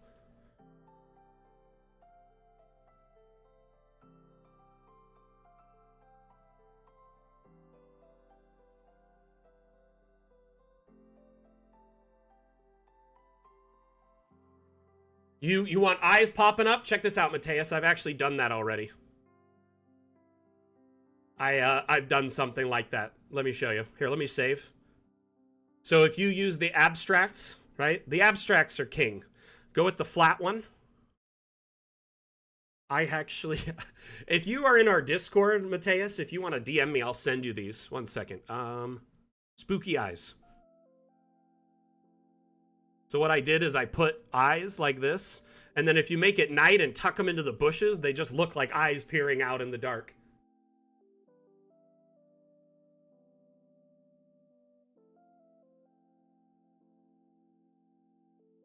So all I do is take the customizable abstract, and then I insert one of these sets of eyes.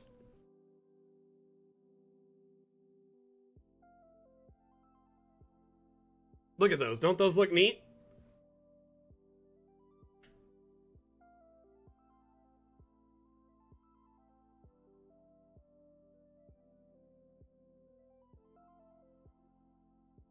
So it just kind of like if you were in the brush in a forest seeing those off in the distance, that's cool. Now, that's just a simple JPEG.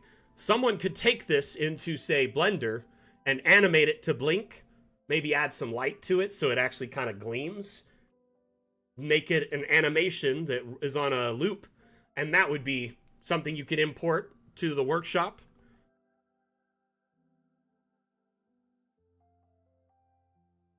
Michelle, am I giving you ideas? Unfortunately, you cannot import GIFs into Dungeon Alchemist, but you can import animated 3D models. If you want the art for these, I'll send them to you.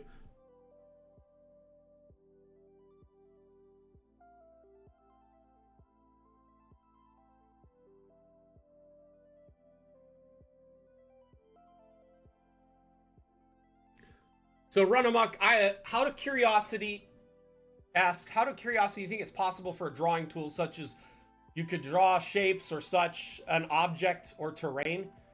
Can you elaborate on that more? Like, do you want like a stamp or something? So it changes the shape of the land like into a perfect square or a circle or a triangle or something? Is that what you're saying?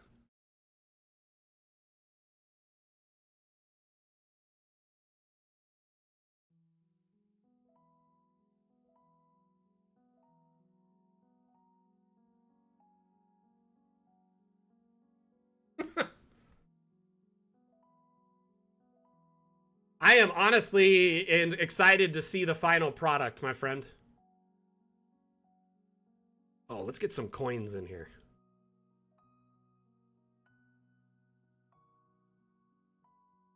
Oops. Completely destroyed that lotus. I did this to all of them on accident by using the copy object property tool. I didn't even realize it.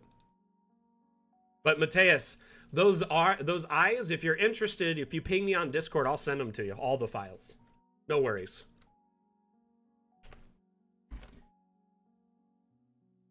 Honestly, I feel like I did a good amount today. Like, we got most of the planter done. Like, it's pretty much all done now. So all I need to do is just kind of finish these little minor touches.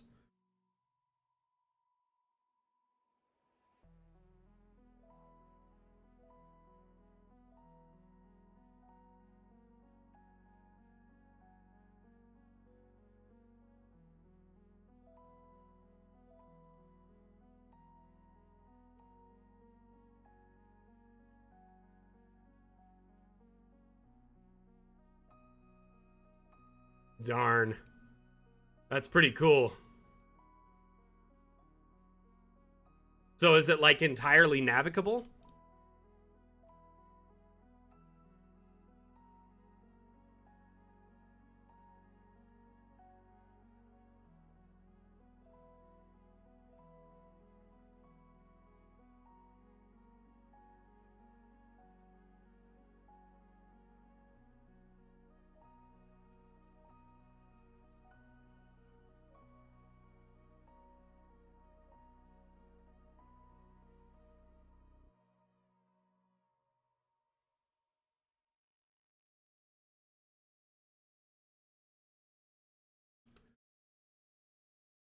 Little pavers there.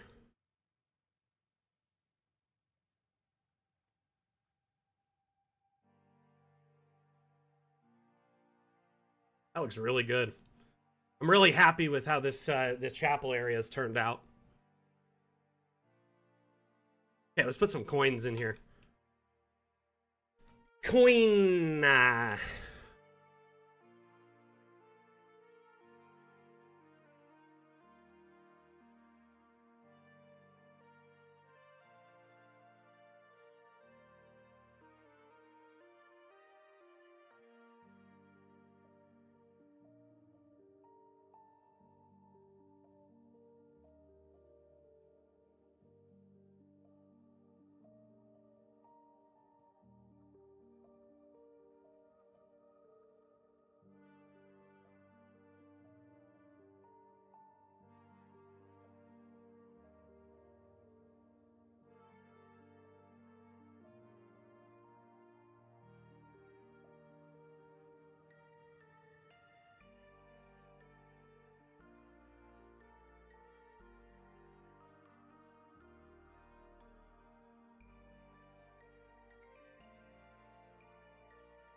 Okay, I think one thing this needs is light. Like lanterns or like a post, like a light post.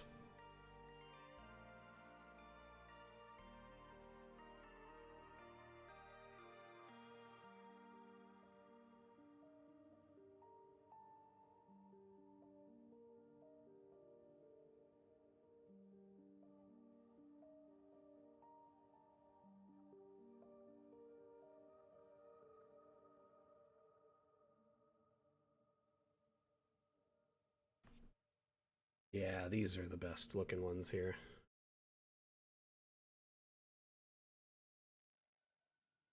These actually look really good. They kind of match the architecture we did. We could put like, you know. Oh, they snap. Oh, they snap.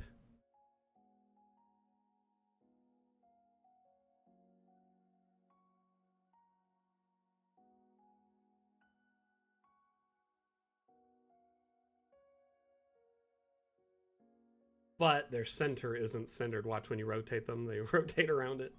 Isn't that funny?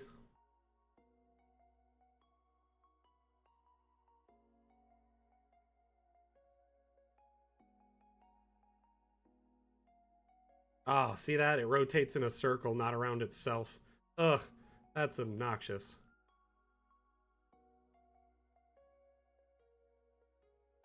That's what happens when the center point is like outer way at the edge.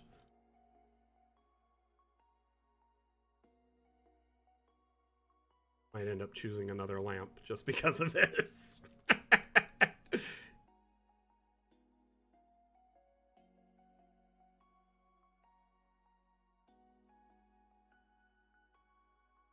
You know what? You are absolutely correct. I don't know what I'm doing.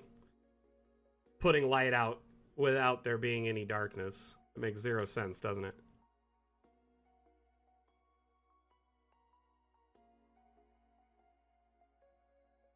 I'm also noticing this isn't very bright.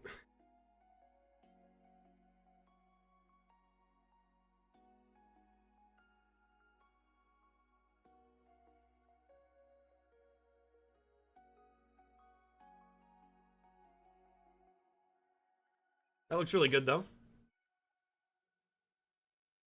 Semi-even spacing, not covering up too much behind it. Covers the whole path.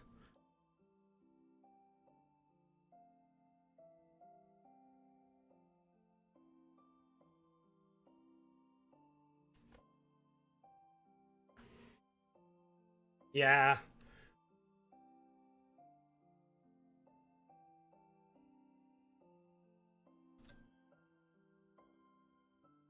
Fixed it. Thank you for the hearts, TikTok. Much appreciated.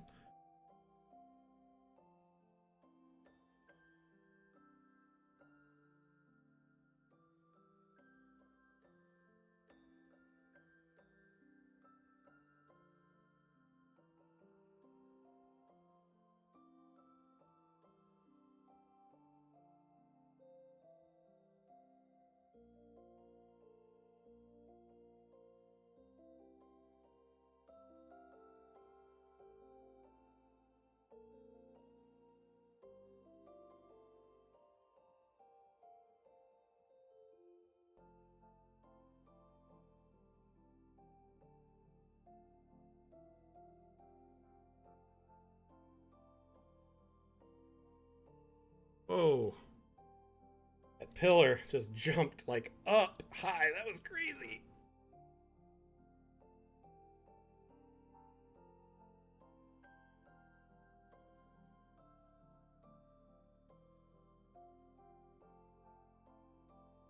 Okay, what did Run Amok say? I must have missed that.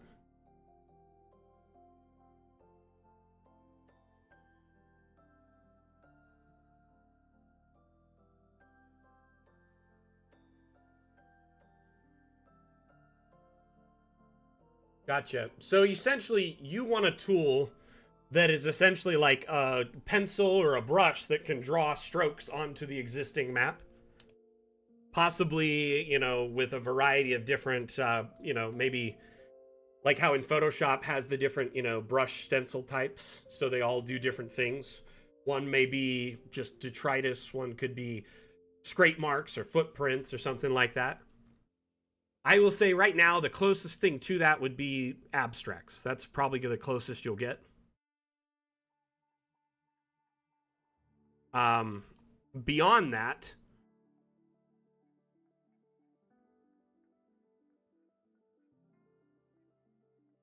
I would say, I don't know of anything in the background being worked on. But an upvoty suggestion kind of detailing it further and what you would like to see is definitely a good idea. It will go a long way. Mainly because there's a record of it out there, more permanence.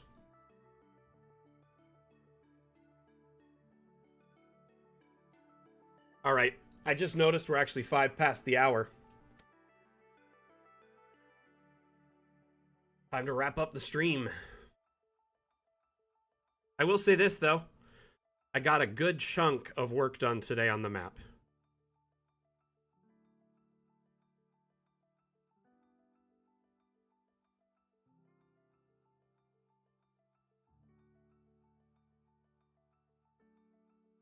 Even though we did answer a lot of questions, take a couple, step away to answer those questions, still got a reasonable amount of work done. So the garden around the chapel is now complete, I'd say, for the most part. Interesting. It's got a lot going on.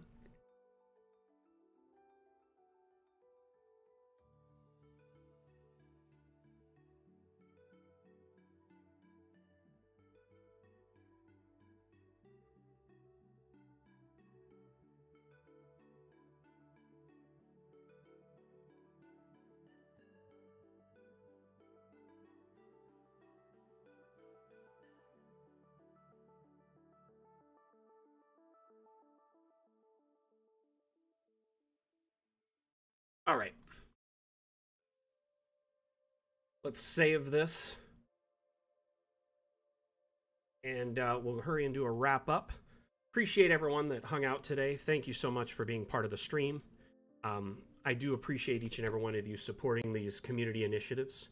Throughout the week, we host several streams. We have Mapmaker Monday every Monday, which was today's stream. It's a live map making stream where you can watch in real time, provide feedback and suggestions for the build, or ask questions about, the build itself. We provide AMA support during this stream, meaning you can ask any question you want related to Dungeon Alchemist, and I will stop what I'm doing and provide you with real-time support and guidance. Whether it's showing you a difficult concept or how to accomplish something in your map, that's what I'm here for. So during Mapmaker Monday, feel free to pop in, ask questions, and get support. Every Wednesday on our Discord, we host what's called Office Hours. That stream is Discord exclusive. It's because Discord can't be part of the multi-stream, so we give them a stream every week for themselves. Office Hours is very much support-oriented, but it's a little bit more laid back in the fact that we, are kind of hanging out, vibing, chatting with each other, getting to know each other as a community. We do provide guidance and support. We show teasers. And sometimes we get distracted and talk about pop culture and, cool things our players did, funny, interesting stories from our tables. Anyway, long and the short of it, it's a very fun stream to be a part of, and I hope you would join us on Wednesdays when you can. Every Saturday we host a stream as well, but it's different depending on the Saturday. Alternating Saturdays, basically. Every other Saturday is the Dam Challenge, and opposite Saturday is the Dam Stream. The Dam Stream is this upcoming Saturday. The Dam Stream is a focus on showcasing maps and assets from the Steam Workshop while discussing upcoming development and providing real-time support in AMA format. The Dam Challenge is the only stream we don't really provide real-time support, but if someone's struggling, I'll stop and answer.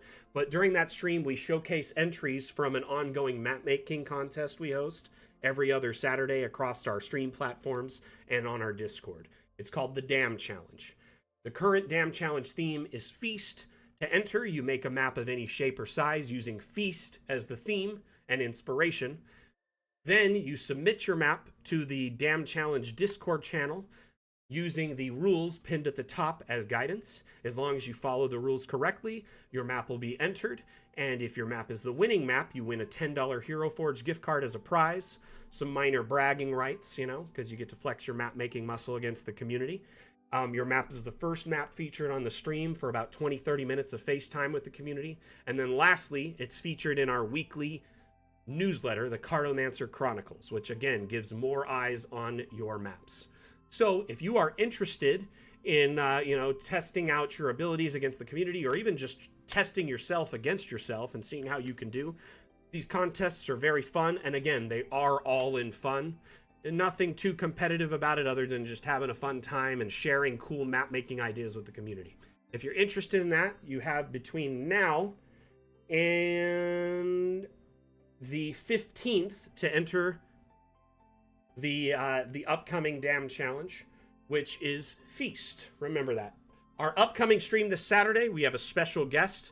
One of the development team, Quentin Van Ravels, will be joining us. Quentin makes a lot of the various tools you use in Dungeon Alchemist. For instance, the tracing tool, the overlay tool is something that Quentin made. So the various little quality of life features and tools in Dungeon Alchemist, you likely attribute them to his creation. Anyway, if you have any questions, concerns, suggestions, ideas, feedback, remember you can always tune in during these streams, or you can drop into our Discord where we're 24 hours a day. You can put up a support or a question thread, spin one up, and get guidance from myself, the staff, or any of our moderators or community members who are, very, very skilled and offer amazing guidance. Thank you everyone for being here. We'll be back on Wednesday with office hours at 10 a.m. Pacific, 1 p.m. Eastern, and I believe that is 6 p.m. Greenwich Mean Time. Thank you everyone for being here. We'll see you next time I give a damn. Mac out. Bye. Gonna run a quick ad and we're gonna wrap it up, all right? You stand before the long, dark road to the fabled realm of Goyak Ta, and before— What do we see? I don't know, a goblin. I kill him! But before she does, I, Gilliam of Firth, demand to know the goblin's name. Hi, my name is Woblin. Where do you live there, Woblin? I don't think that's relevant. Well, but I, Gilliam of Firth, demand to seek the goblin's abode. Clever, find family, kill entire bloodline. I like it. Seriously, we're doing this? Okay, well, won't be needing that anymore, will I? Ever get caught by your players with your pants down? Dungeon Alchemist lets you create wonderful maps for any encounter in seconds. Oh, Woblin, that's a very impressive cheese collection you've got there. Yeah, it is quite impressive, yes. But you know what's more impressive? This map I have to the Fabled realm of Goyak Ta. Please take it and leave. Close the door behind you. Mr. Woblin, I cannot help but notice that you have a secret tunnel underneath your cabinet. Care to explain? Download Dungeon Alchemist, the AI-powered mapmaker, on Steam today. See you later, everyone. Thank you for hanging out. See you Wednesday.